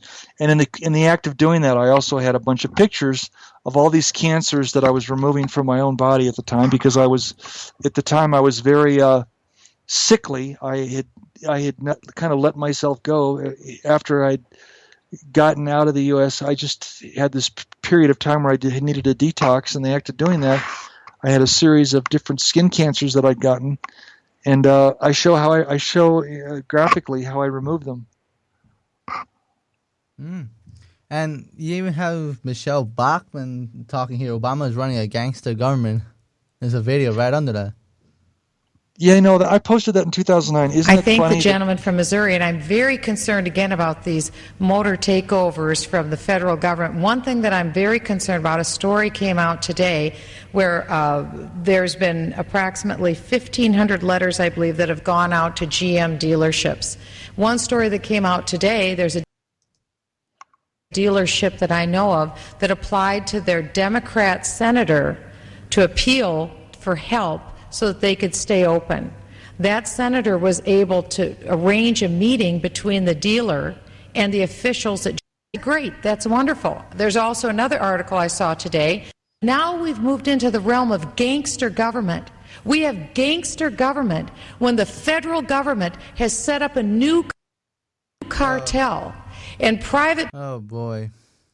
Yeah, well, I mean, really, is that anything? None of that actually surprises you, does it? None of that is new. And she's, if you know what I know, and you actually understand the inner workings of government, the more important question is: are you able to point to a time in American history where we didn't have gangster government? And more people have, it's the same thing where cocaine used to be sold in drugstores. There used to be high school shooting ranges in the high schools. There used to be a bunch of stuff. They ban stupid things, but they don't ban the real things. When I was in Ecuador, I used to try the huevo kinders, the Kinder Surprise. Uh-huh. It's really good, but it's banned here because they claim it's useless or something like that. You want to hear something funny? I know a woman that left Ecuador to go back to the United States, and down here we drink coca tea. We make a tea. We drink a tea that's from the leaves that are used to make cocaine. And you can find them in the supermarkets, right? Well, anyways, this woman didn't know any better. She went to the supermarket and she bought some coca tea. And when she went through customs in the United States, all the bells and everything went off, and she got arrested, for trying to bring in a cocaine derivative. It's nuts. It's just nuts. Meanwhile, the government launders all the drug money. How cute. Huh? But yeah. There's even this video. It's such stupidity in our system. There's a video where this girl has a seizure and a cannabis oil. She takes it and it calms her immediately. I don't know if you've heard of the video. No, I'm familiar with the properties of cannabinoids. I don't get involved in it here because even though in Ecuadorian law you can have up to 20 grams and it's not illegal, still, if you get caught with it, they'll still ask you questions and harass you and so forth. So I think it's I tend to avoid cannabis because there's so many other herbs that will do what cannabis will do to varying degrees. Mm-hmm. And it's strange. It's on video where you see this girl's seizures are stopped. Like I don't get it why it's something that's frowned upon, but it's stopped it immediately. She drank a little bit and then she stopped the seizures immediately. So, I don't get people are like, it's stupid and it's not real, and so they're paid to try to challenge you, make you feel small, etc. So I don't get what Yeah, well, it goes back to kind of my opening comments when we started this interview, that all these things follow the same pattern. What I in Metatopia refer to as the suppression pattern. It's the suppression of things that help people and the exaltation of things at a very high profit margin that actually hurt people. And we celebrate the things that are effective at hurting people, and we suppress the things that are actually able to help people and do so inexpensively. And when you see this as many hundreds of times as I do, then you realize there's something wrong. You're on the wrong planet. There's something wrong. Yeah. Now, So at least on your status, how are you doing now? You seem like you're doing good. You don't sound afraid. You don't sound. I mean, everything's all calm, peaceful over there.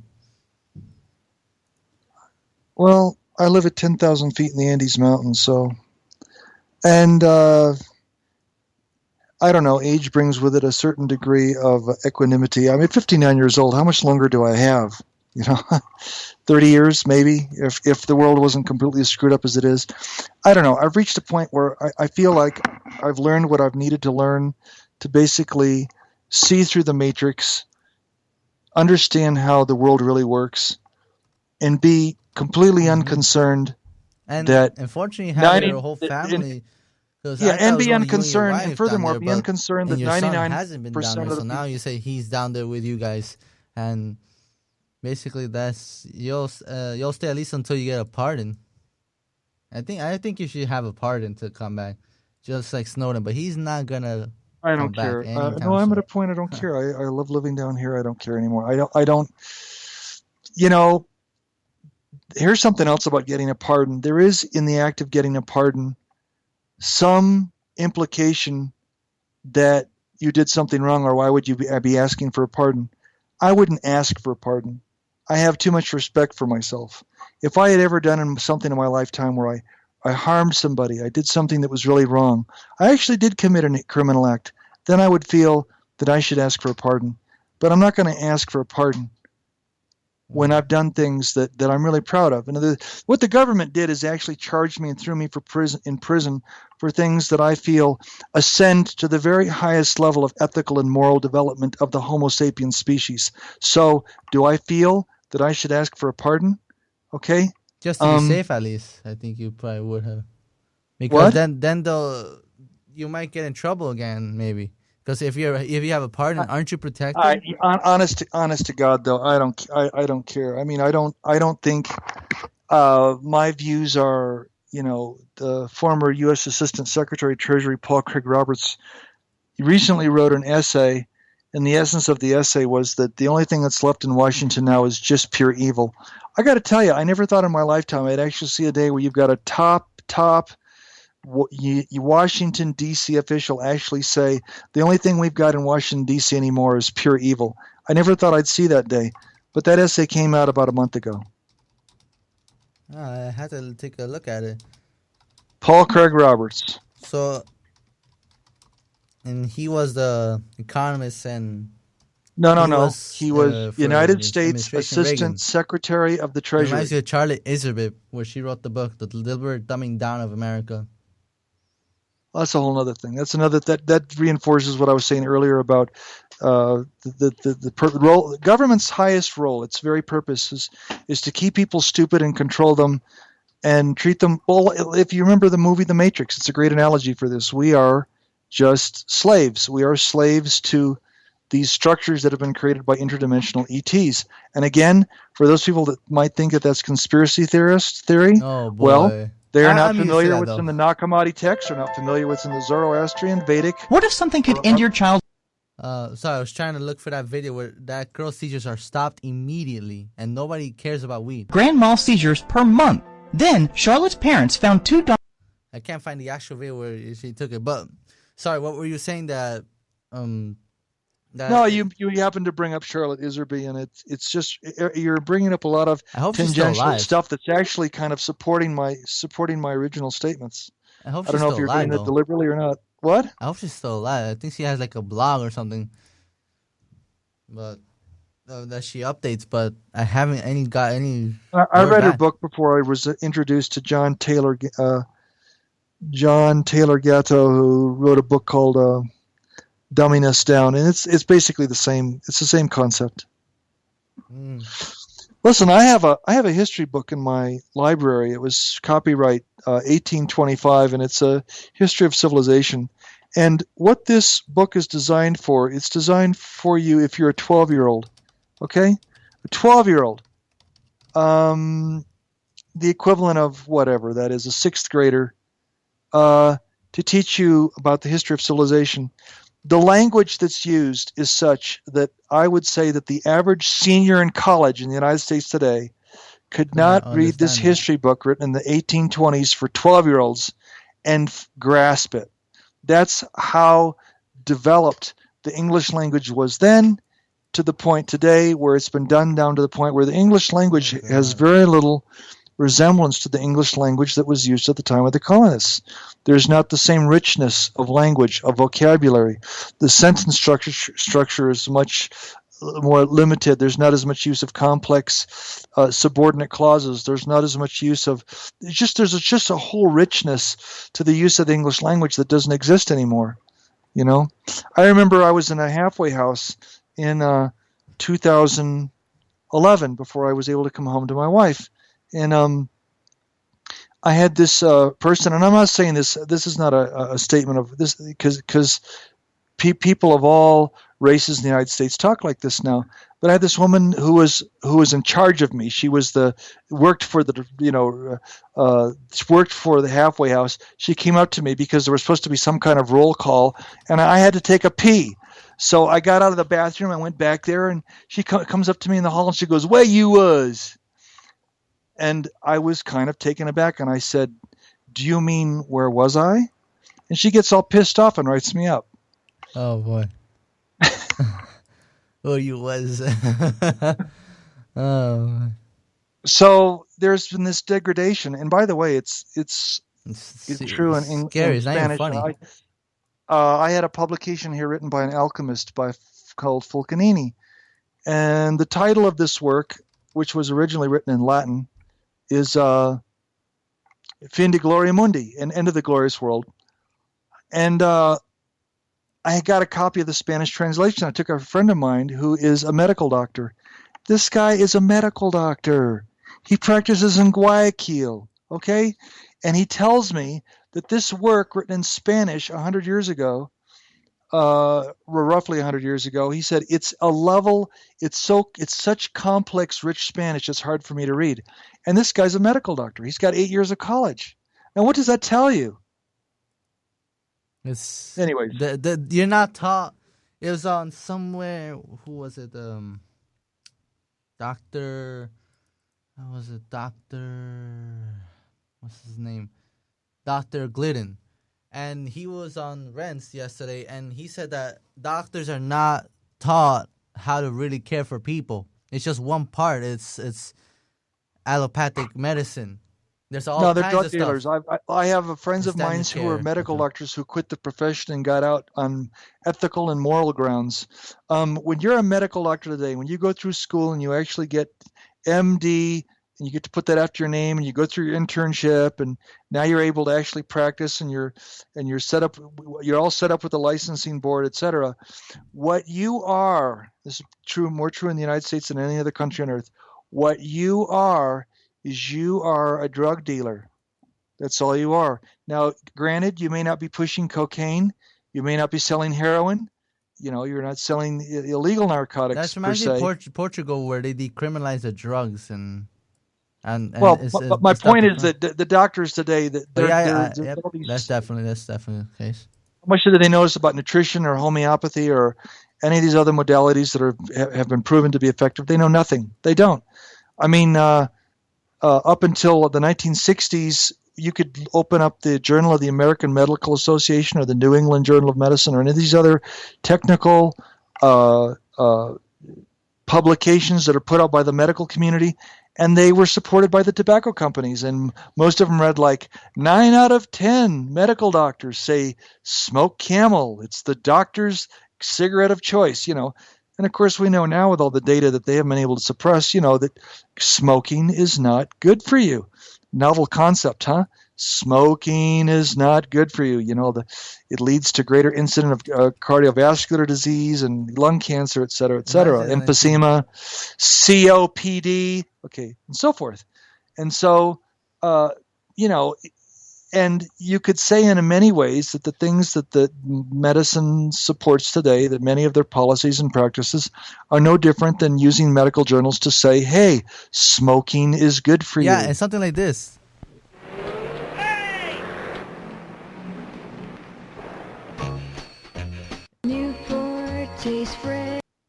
I wonder Yeah. And now it's the alcohol, because alcohol is a huge industry, so they still have those ads that say alcohol is fun. Yeah, marijuana is banned. Alcohol causes all kinds of effed up things to do, and domestic violence. Weed can heal you. We can even kill cancer in some cases. Yeah, there was a comedian. You're familiar with the work of comedian Bill Hicks? Oh yeah, that's another thing where they got him. Oh brother. Well, Bill Hicks used to do this comedy routine where he used to say, isn't it funny how alcohol and tobacco, drugs that do absolutely nothing for you, they're illegal, and things like psilocybin mushroom, things that are natural, things that come from the earth, things which teach you how you're getting effed every day of your life, those things are illegal. I'll try to. And then he goes, well, I'm sure it's just a coincidence. Pot is a better drug than alcohol. Fact. Stop your internal dialogue. But Bill, alcohol's shut up. I deal with people like that. You're wrong. Get over it. Okay? I'll prove it to you, man. You're at a ball game or a concert and someone's really violent and aggressive and obnoxious. Are they drunk or are they smoking pot? Which is it? They're drunk. I have never seen people on pot get in a fight because it is impossible. Hey, buddy. Hey, what? Hey.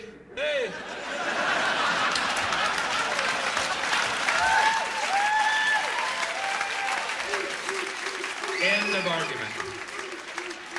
It kills that girl's seizures when no one cares. Say you get in a car accident and you've been smoking pot. You're only going 4 miles an hour. We hit something. Oh, we got rear-ended by a Domino's truck, man. Just a better world. No one cares. And Bill Hicks, apparently he was like raided and they killed him. They killed him because he didn't play ball, and then, oh boy. When someone's 33 years old and they get a very rare form of pancreatic cancer, that's a little suspicious. Reminds you of the heart attack gun. Simple to make. That doesn't mean it's easy to make. I don't condone it being made, but all you gotta do is look it up. It's a regular gun. It shoots like, I think it shoots so fast, a blink of an eye, and you could be somebody. You could be like, it's like a sniper. You could be, let's just say you're a sniper, and that person will have a heart attack in a few weeks or something. No one's gonna know. I shot you. No, he didn't. He got a heart attack out of nowhere. It's strange. No, I was at the window. I was trying to aim like a sniper would. On tape, this is caught. They think it's so stupid, you might not get in trouble. Oh, brother. The effed up system we live, man. Oh, boy. It's going to get much worse than that, actually. And I even put on stuff like when it comes to like whether it's Facebook status, I don't know if you're into social media, but I even put some of these links which may be controversial. If I'm not here tomorrow, well, come on, Greg, are you gonna believe I had a heart attack or cancer?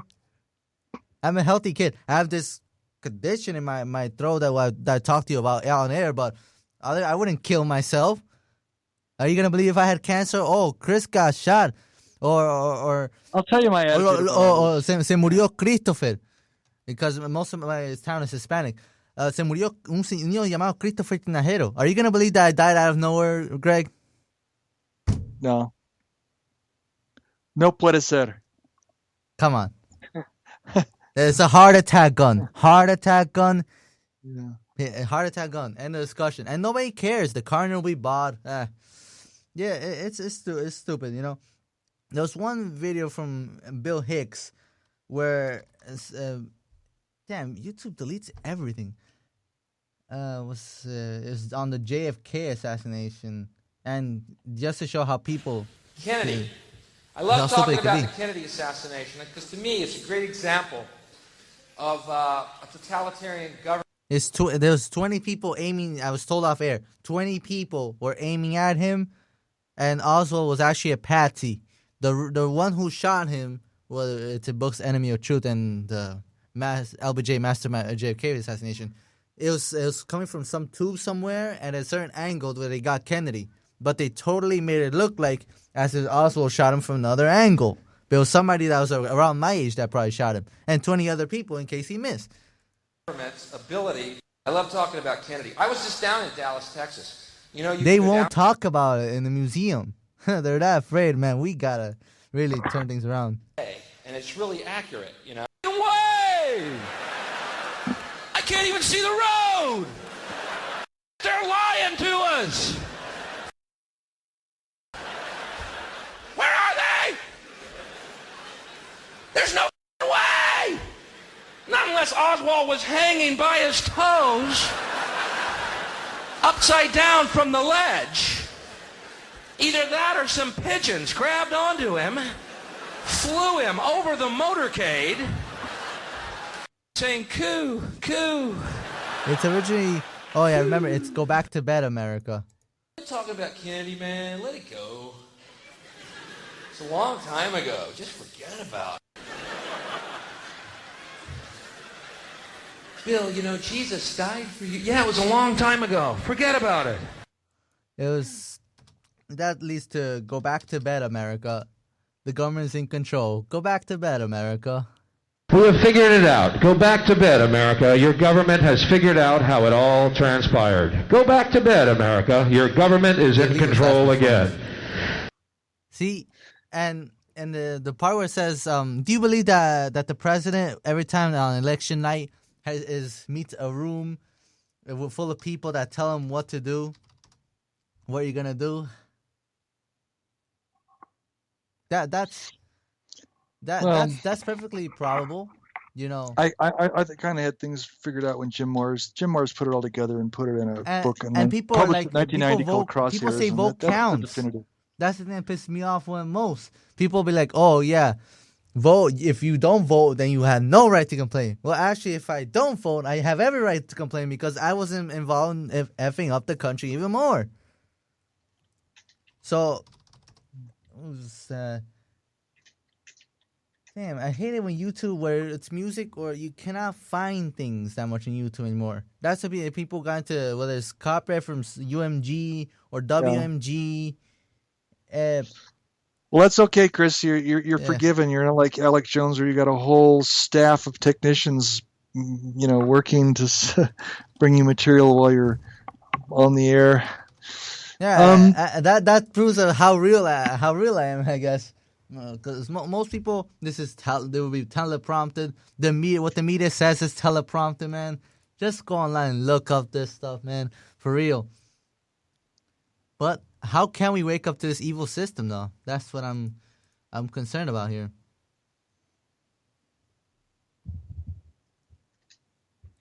Again, it's a fabricated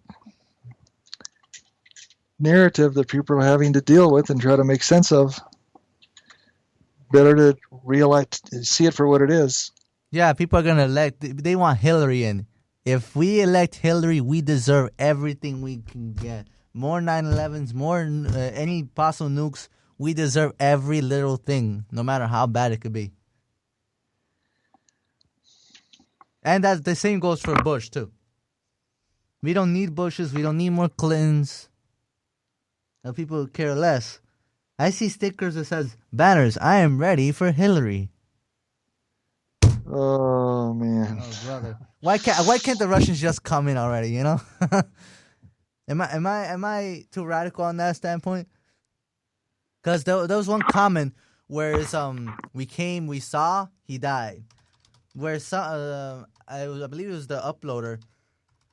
We came, we saw, he died. And he said that either we the people end this, you know what, or somebody from outside the country will. And yeah, we better end this as a people. We better put an end to all this madness, or we probably will have to be invaded by the Russians or anybody else, because that's why this hasn't become a one world government yet, because some people are starting to stand up, and there are governments that won't put up with it. You know? Well, you know, it's kind of like not Alvin Toffler. You had one with Nineveh written in 2005. Paul and Ann Ehrlich, Paul and his wife Ehrlich, who I'd known for a long time because when I was in college, his book Population Bomb. Was it a quote or essay? No, it's a book. Oh. But the point of it is that when you get a nation that gets this militaristic and gets to a point where the entire world feels threatened by it, how do people feel in school when they have a class bully where he beats everybody up and steals their lunch money? After a while, people are going to get fed up with that. The world hate the U.S. though. That's the problem. And yeah, that analogy actually makes sense. Very. So what happened in 612 BC is that people got fed up with the Assyrians. They had something that was very like the United States is today, and it was very militaristic, and the capital was a city called Nineveh. And what happened is that all its neighbors, the Medians and what is now Iran, and the Greeks and the Hittites and all the other different groups got together, and they invaded Nineveh, and they kicked its ass so bad that it wouldn't be until the 1920s when British archaeologists went in there and found the damn thing, and they just completely buried it. They'd had enough. And I fear that that's the way the world views Washington and New York City today. It's like we've had enough. And the thing is, as far as Iran's case, they tell them not to get rid of the nukes, but Israel has all the nukes. But nobody says anything because Israel runs most of the stuff here. That's another false narrative. The Iranians have had nukes since the 1970s. People have this strange belief. Well, people have got to be really, really stupid to think that Pakistan, which is a very, very poor country compared to Iran, that Pakistan, which has had nukes for what now, 10 years, 15 years? I can't even remember when they entered. That Pakistan has got nukes, just like India has got nukes, and that Pakistan could develop nukes, but Iran, which is many times wealthier, has got great relationship with the Russians and Russian nuclear scientists, that Pakistan has got nuclear weapons, but Iran doesn't have it yet. And the only reason that narrative exists is because it's a test. And the purpose of the test is to see just how dumb are you? Are you dumb enough to believe that in the same geographical area of the world that Pakistan could have nukes, but Iran, a major, major power, major oil exporter, that it doesn't have nukes? Are you dumb enough to believe that? And it's a test, and that's why it exists. It exists as an ongoing test to probe and engage public stupidity. I say they should just be able to defend themselves, and we should stay the hell out of there. And man, brother. And I even had Merlin Miller on, who he went to Iran and he talked to Mahmoud Ahmadinejad. Mm-hmm. He used to be the president, the leader of Iran. And he talked to him for like maybe less than 30 minutes. And Iran is a great country that there are people, just because they have their sovereignty, unlike we that lost ours a long time ago, but they actually are human beings, and they treat him like family when he went there. So yeah, mm-hmm. But people are led to believe that when it comes to the Iran-Contra, Iran is a bad guy, and oh man, it's all a big joke. And today we had to file taxes. I don't know. I doubt you probably had to file taxes because you're not in the U.S. But no. Actually, once you're a U.S. citizen, you were treated like chattel for the rest of your life. We actually do have to file taxes here. Oh, really? Just yeah. It's yeah.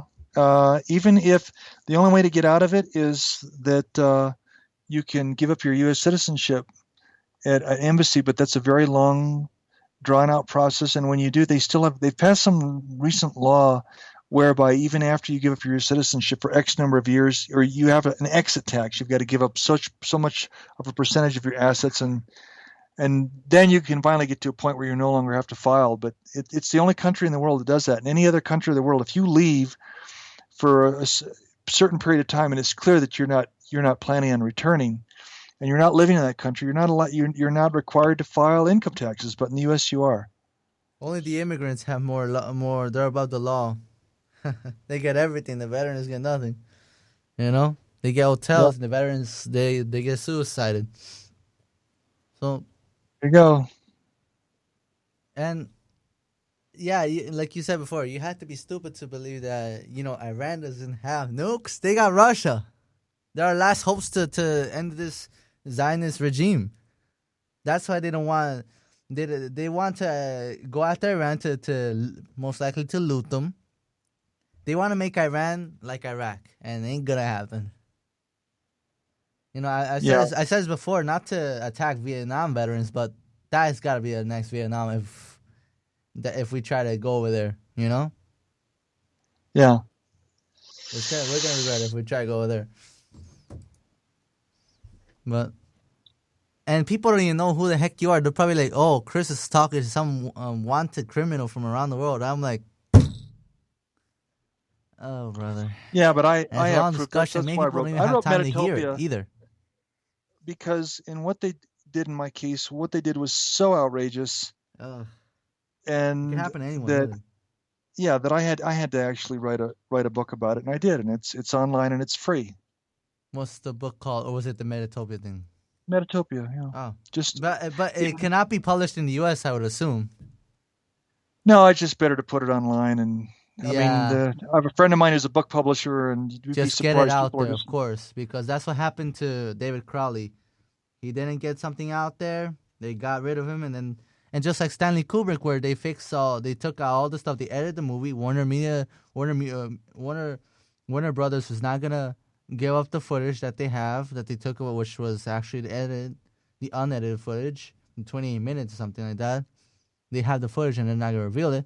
The CIA killed Bob Marley, and some of the stuff is still classified. The real reason how Bob Marley died is that CIA agents went to his house, and then they put some kind of, like, long before they put a copper filled with cancer, and then when Bob Marley put his shoe on, his toe got cancer, and he refused to have surgery, and then it spread to his body, and then he died. That's how Bob Marley died. I ain't joking. I'm not surprised. Yeah. So, but is there anywhere in the world where this could be published as an actual book? Well, I think what most people are doing now, because we've got a culture that where people feel they should be able to get their information for free. I'm not speaking positively or negatively about it. I'm just saying that's the way things are now. So most of the things that I've written are actually free on the internet, because I'm trying to accommodate that change in culture. When I was growing up, you didn't have the internet. SEC. You wanted to know what a certain author's views are. Fine, you go to a bookstore and you buy the book. But that's not how it is now. And some of the stuff is going to be even limited. If you look up cars that are not allowed to be sold in the U.S., even Paul Pantone told me something similar, that those cars cannot be sold in the U.S. And they'll probably want to ban your book anyways. So you should go to like Europe or Asia for this stuff. Because I don't know if you ever heard of Doug Henderson. You ever heard of the AIDS cure, supposedly? And this is the video from it. Have you never heard of it? This is an incredible. I played this before. This is an incredible, as well as very controversial story. And it all started. Of a broken down schoolhouse. One of a mother hoping she'll be able. What makes it valuable? I've had him when on. a friend asked him to travel to. And he says one story that's mysterious and doesn't have a good ending. Oh man. But one part you could think is that basically it's antibodies, goat antibodies. Sharks don't get cancer, but something similar is goat antibodies from goats. But the problem is Dr. Gary Davis supposedly he died, quote, quote. He was probably threatened, and then the CIA killed him in Africa. But anyways, he was very reluctant before sharing. He was not that social, so anything how he died and how to make the vial, it stayed with him. And unfortunately, this information was not allowed to be published or anything like that. The NIH stopped in the last moment because probably the FDA, because this girl is going to be tested. This story has been repeated over and over and over again. There was a doctor who came up with a very effective cancer cure called Vogaloxolide. I talk about it in chapter 4 of Metatopia. And his name was Dr. William F. Koch, Koch. And although he's got a patent on how to make it, I've had several people that attempted to follow the patent and attempted to make it, but they can never repeat the results that he was able to get. And it was actually confirmed in court, and hundreds of people showed up who had been completely cured of cancer to talk about their experiences with galoxolide. That was suppressed, and he took that formula to his grave. And that has happened to more people that I have researched in the 30 years that I have been in this industry. There's no way to make it. Hoxie has 17 clinics, and they shut them all down thanks to your lovely FDA. So now that's in Mexico, and Gerson's also in Mexico and Hungary. Yeah, but I know what he was doing, and plus, not only that, before keep in mind that Harry Hoxie published a book in 1956 called "You Don't Have to Die," and he actually revealed the actual formula to his tonic and how to make it. Harry Hoxie didn't want to die without knowing that he had left specific information on what he did and how he did it for posterity. And in that respect, he was a real stand-up guy.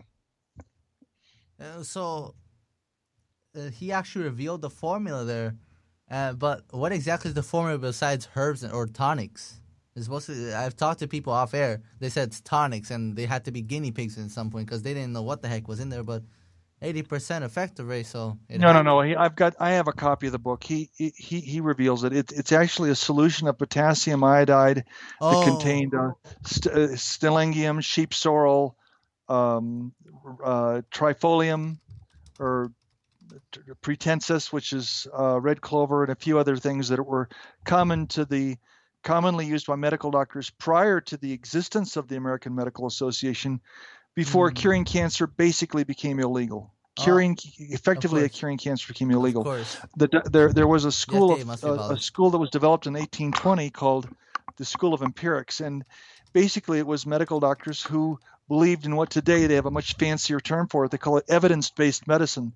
But in the 1820, they just referred to it as empiricism. And what is empiricism? It's basically the idea of if we use something and it cures people of a given disease the majority of the time, then there must be some merit to that formula.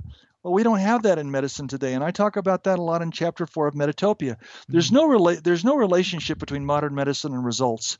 You can go in and you can get a chemotherapy drug where, and this is quite common, where 2% of the people that take that drug are alive 5 years later. You morons! Why can't you realize it? The big pharma is killing you. And what was that you said that included the Hoxie potassium iodide? Hey, don't we need that to live? Isn't that like similar to iodine in a way? That's what I was thinking. It's a potassium. It's a salt of iodine. It's potassium iodide. The reason that it frequently comes up in discussions now is because of things like Fukushima. Because when you've got this radioactive isotope called iodine-131 that can actually wipe out your thyroid and lead to an early death, this helps to counteract it. So now people who are concerned about Fukushima are being peddled these potassium iodide tablets, but the truth of the matter is you can get it from Legal's iodine and a number of other different sources to make sure that your thyroid is protected from radioactivity. By the way, you've heard of the Gerson therapy, right? Oh, sure. I knew his daughter. She's retired. That's why it's pretty hard to get an interview, but I'm going to try to. Because I can't go there in person because expenses or anything, but I can have her on like phone or Skype like this. But where I met her is that we used to have booths at there's something called the Cancer Control Society. It meets every year at the Pasadena Hilton Hotel. And in the early 90s, we actually used to go fairly regularly. And there was a time when you could meet her and a lot of other very famous people in the alternative cancer care movement. So basically, that society, it's like suppressed, or it's very not living in the United States anymore. I honestly don't know what its current status is. I would presume that it's still doing what it does. You can look it up you can Google it, Cancer Control Society, and they still operate in California. And when this country becomes a police state, they better run. Armed to the teeth, they better run. I wouldn't participate in its if I was living in the United States, I wouldn't participate anymore because it's like, are you doing something to help humanity? Well, there's only one logical you're doing something to help humanity. Well, you must be a terrorist. And the thing is that these campaigns where it says, "Oh, research for a cure, balling for a cure," what cure, you morons? The cancer cure, the body cures it itself. It gets rid of it. All this stuff for quote research is not gonna do it. It's all a big sham. Recently, there's some campaign to people have to sign for have no physical assault, but it's just a big agenda. Yeah, I address it in my essay altcancer.com/lysis5.htm. That's LYSIS5.htm. I actually address the absurdity of cancer research in an industry that's committed to not finding a cure. So just, people should know that every dollar that you give, that you donate to cancer research goes toward fighting cures, not actually looking for one. How do you tell somebody that? Because they're very incredibly effing dense about it. They're like, shut up, you don't care about people. I deal with that. Here's what you do. That essay that I just told you about, altcancer.com/lysis5.htm. If you can read, of course you got to read English to read it. If you can read that essay and still not understand the dynamics of the cancer industry and how cruel and what a hoax it is, then you just don't have the intelligence to grasp it, because it's pretty simple. The dynamics and understanding it are pretty simple. And this is another thing that scares me about living in a world where people are so dumb that concepts that are this simple, they're not capable of grasping them. It's frightening. It's frightening to live on a planet where where the planet's apex predator is that dumb. By the way, on the glyoxylide, you said it's hard to make it. What makes it so hard to be made? Do you know anybody that could? I'll tell you why. It's technical. I'll tell you why. Because your starting point must be triple distilled water, and the starting point has got to be water that is incredibly pure and without any kind of a. Wait, are you talking about like purified water, but immensely? There's something called Jeff Tech, where Jeff Harvey, and it's water that's so pure, and besides it tastes like nothing, it could possibly wipe out any disease or anything you have in your body. I've been told this off air. Is it that? Pretty close. I mean, I'm not familiar. You'll have to email it to me. I'm not familiar with that other type of water you're talking about. I'll email it to you. But you were saying about it, this has to be triple. You're saying something triple. Triple distilled. The starting point to William F. Koch's formula was actually triple distilled water. How do you triple distill water? It's like purified something that's purified. You distill it. Well, you distill it 3 times, but you've got to have it. You've got to have a facility where you've got to have it's got to be an incredibly hygienic, super hygienic environment. But the water, in order to produce galoxolide, the starting point for what you're doing must be a water that is incredibly pure. Of course, because you are what you eat. So if you can actually make that happen, obviously not in the U.S., obviously not in this country, but if there's anybody that around the world, you don't have to say a name, that might know about that, email that stuff and tell them about that stuff, how they could try it. Because in other countries, this may be tried. And make sure that they arm themselves and protect themselves. So that way, the CIA doesn't go over there and try to get them, you know? Yeah, well, I don't know. We don't have the time now. Or I could do it. You could email me the info and I might be able to get it out there. I'll email it to you. All right. So this is very interesting. And you ever heard of Jeff Harvey anyways? Jeff Harvey? Yeah. It's jefftech.net. And he's the one that makes the really super pure water. No, well, it's not necessarily super pure, but it's something called Jeff Tech Research. We're all in this together. And it's made of scientists, biochemists, health professionals in cutting-edge technologies of the future. And it's basically dealing with a bunch of other treatments, alternative treatments. And somebody especially said something about water. You can purify water immensely. But I'm like, what the heck? How can it purify water or something like that? And I'll have him on soon. Yeah, there isn't a Jeff Tech. So his name's Jeff Harvey, and you're saying it's called Jeff Harvey Research? Yeah, something like that. have to look into it. I know I'm offhand not familiar with it. This is incredible because you are what you eat from your head to your feet. So if you can actually have something that's incredibly pure, I don't know how you would actually triple distill it. What's the most you could actually distill water? Again, it's something I'll have to look into.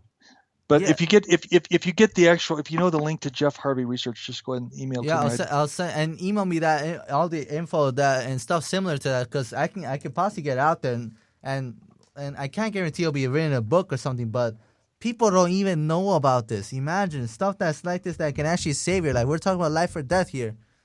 Nobody even has an idea. Metatopia, I hope it's a real book somewhere. Maybe it's somewhere in Europe or Asia, so you can get it to a real book. You got to try it. All right, I will look into it. Yeah, and as far as I'm sure I said this before about the geoengineering. Oh, brother, they don't want it to rain in California. That's another thing.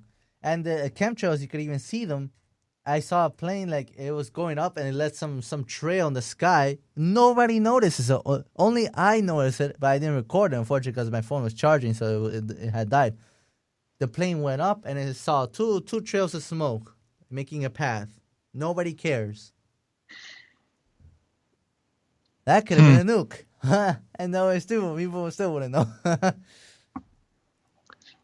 Yeah. Oh, brother.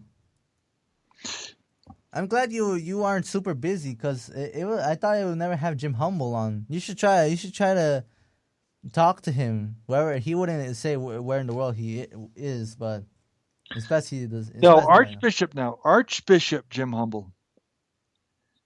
He's legit. And I wish I could try this MMS stuff myself. I don't think it's BS what he's saying. He has a no. I was teasing. He's got a church as a means of trying to get around, a lot of the regulatory stuff. It's not an approach that I would do, but I guess it must be having some success for him because he's still operating. Yep, they didn't go after him, and they don't go after Snowden because Snowden must be well protected in there. Make sure and the bodyguards obviously don't sell out because they can actually make your bodyguards sell out, so they could buy them off. I honestly don't know. I don't know a lot of. Of course, I've never met Snowden, and I don't know. I hope he's fine, but he ain't gonna come back anytime. I did an interview with Mike Adams on. Yeah, you did. On Alex Jones' show, I did an interview in July of. You haven't gone back to Alex Jones' show? That's strange. Pardon? You haven't been back to Alex Jones' show? That's strange. I haven't been back on since for a couple of years now. But then again, I don't really have new information, and I don't try to get. We're doing this interview because you asked me to. Yeah. But I don't go out of my way to ask to go on shows or do interviews. People come to me. I don't. You're very busy, or you're just reluctant. What? You're very. I'm reluctant? busy. I know Jim Humble's busy, but I'm not far behind him. Oh. Man. So, and it reminds me of somewhere in Chile about the MMS. There was a show called Mega in Chile, and there was they actually were trying all the MMS stuff. But is there anywhere that Ecuador, this aired in Ecuador, where you're actually trying to actually do this stuff in your company? No, I'm not. I'll tell you why. Is this in Ecuadorian TV anywhere in anywhere in South America? Is there any footage you could find where you actually were on a documentary over there, or they're making it maybe? No, and I would not encourage that either. I'm not trying to be in the limelight. I don't think it's beneficial. How? Ultimately, because it's I have enough supporters now. I don't need to go out and basically do something where it's being interpreted as my thumbing the nose at the U.S. government. It's still a very dangerous country. It's got a very powerful military. And again, truth and the law have no meaning. Truth has no meaning in federal courts of law. The law has no meaning. They do whatever they want. And when you really, truly understand that, the best that you can do is just stay out of their way.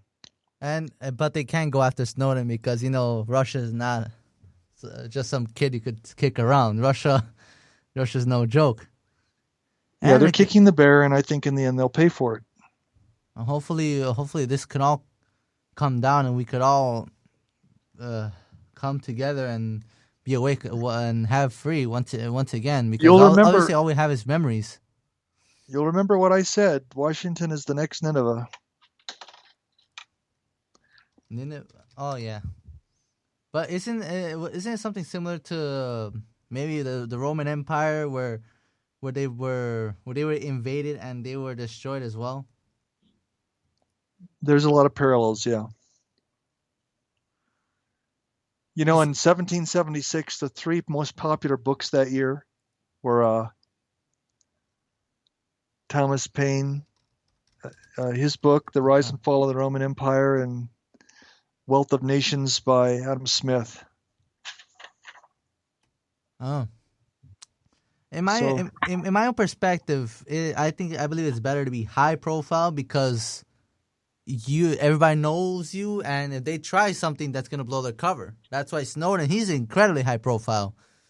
Unfortunately for the ACLU, it's very hard to even send a letter to him because they're so politically correct. I can't even say the word Zionism, but that's the thing.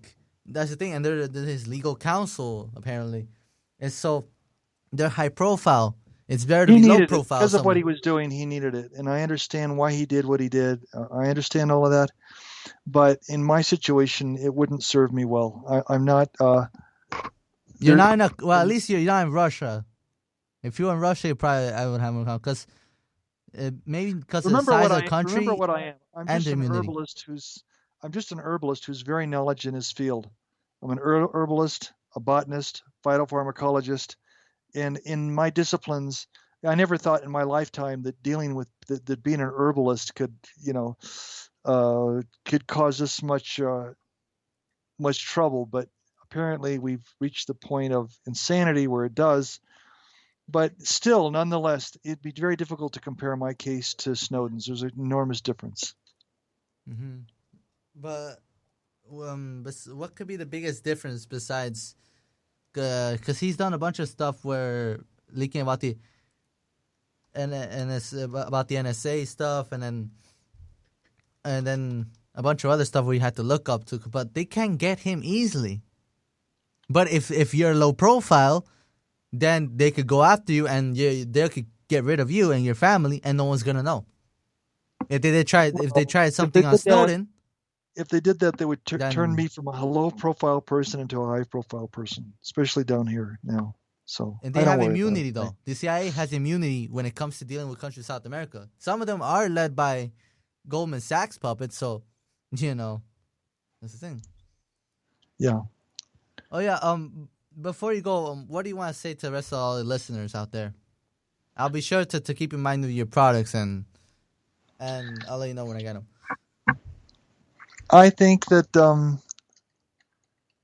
most important things people can do right now is just foster a healthy skepticism, to closely question everything they're told by authority, because 99% of the time it's nonsense, and that there are consequences to remaining in a state of comfortable ignorance.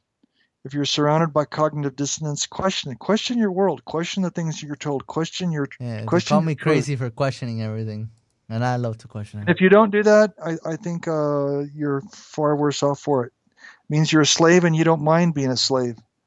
Mm-hmm. Stop wanting to be a slave and start wanting to be an independent, informed person who has opinions that are based on fact, not on feelings, fictitious constructs.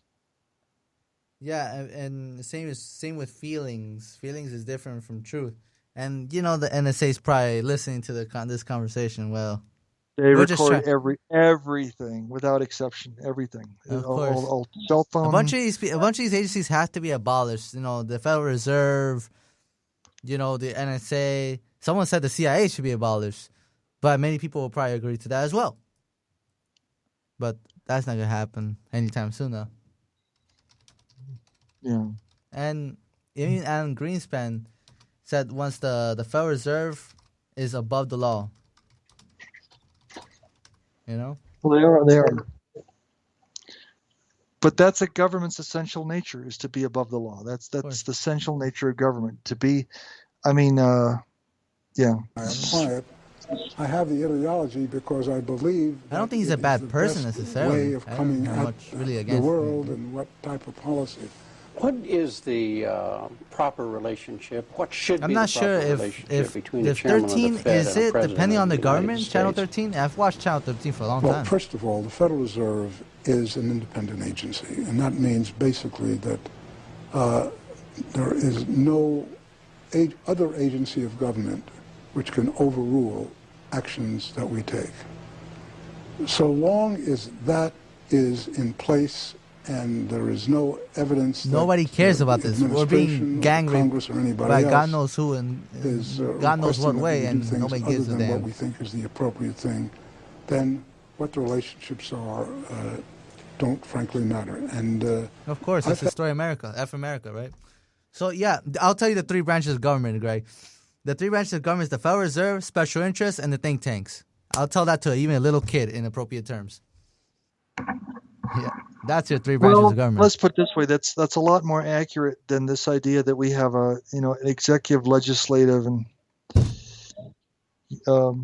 judicial branch of government. We have that's total mythology. They all act in unison. Yep, and well, that's the way it is, unfortunately. But hopefully, people will wake up and get their head out of their behind. Well, it was a hell of a fun time with you, Greg. Hopefully I can have you on again. Thanks for being on. Well, thank you for having me. I very much appreciate it. Yeah, hopefully in the future, maybe in a few months, I'll be back in the school in the fall. Even though things are getting bad, you strongly would advise that it's probably a good idea to probably leave the U.S., but I don't know. I'm really not sure what, or me or anybody else. But I hope things don't get as bad, but then again, who knows? Hopefully, I can have you on again in the fall. I'll be back like in August somewhere. All right. Well, let's just stay in touch, and I'll look for that email from you. All right. Thanks, Greg. All right. Thank you. We'll talk to you shortly. All right. Thanks. Alrighty. Okay, bye. Bye-bye now. Bye. Now, that's a hell of a freaking discussion there. You're not going to get discussions like this anywhere. Write down your stuff, kiddies. You got to write this down. When it comes to anything as suppressed energy, suppressed medicine, you better write that stuff down because they'll only get a teensy bit if you're like an engineer or something. Or a doctor, you're going to get a teensy bit, maybe not even. But the stuff we talk about, that we have talked about, you could look it up yourselves. Don't take our words for it. Look it up. Go to his site, AltCancer.net, herb healers. It's... And I'll even post a link in the description. But that's the thing. You have to look all this up. If you don't look it up, then we're just speaking out of our heads here. Look it up. There's no harm in that. Together, do we want there to be just memories of the great republic, or do we want the republic back? I don't know. It's all on you, America. What do you think? If you want the world to support you and have America and the rest of the world back from the ones who run it, well, we could take action, or we could be slaves for the rest of our days. Like I said before. What do you choose? What do you want your future to be like?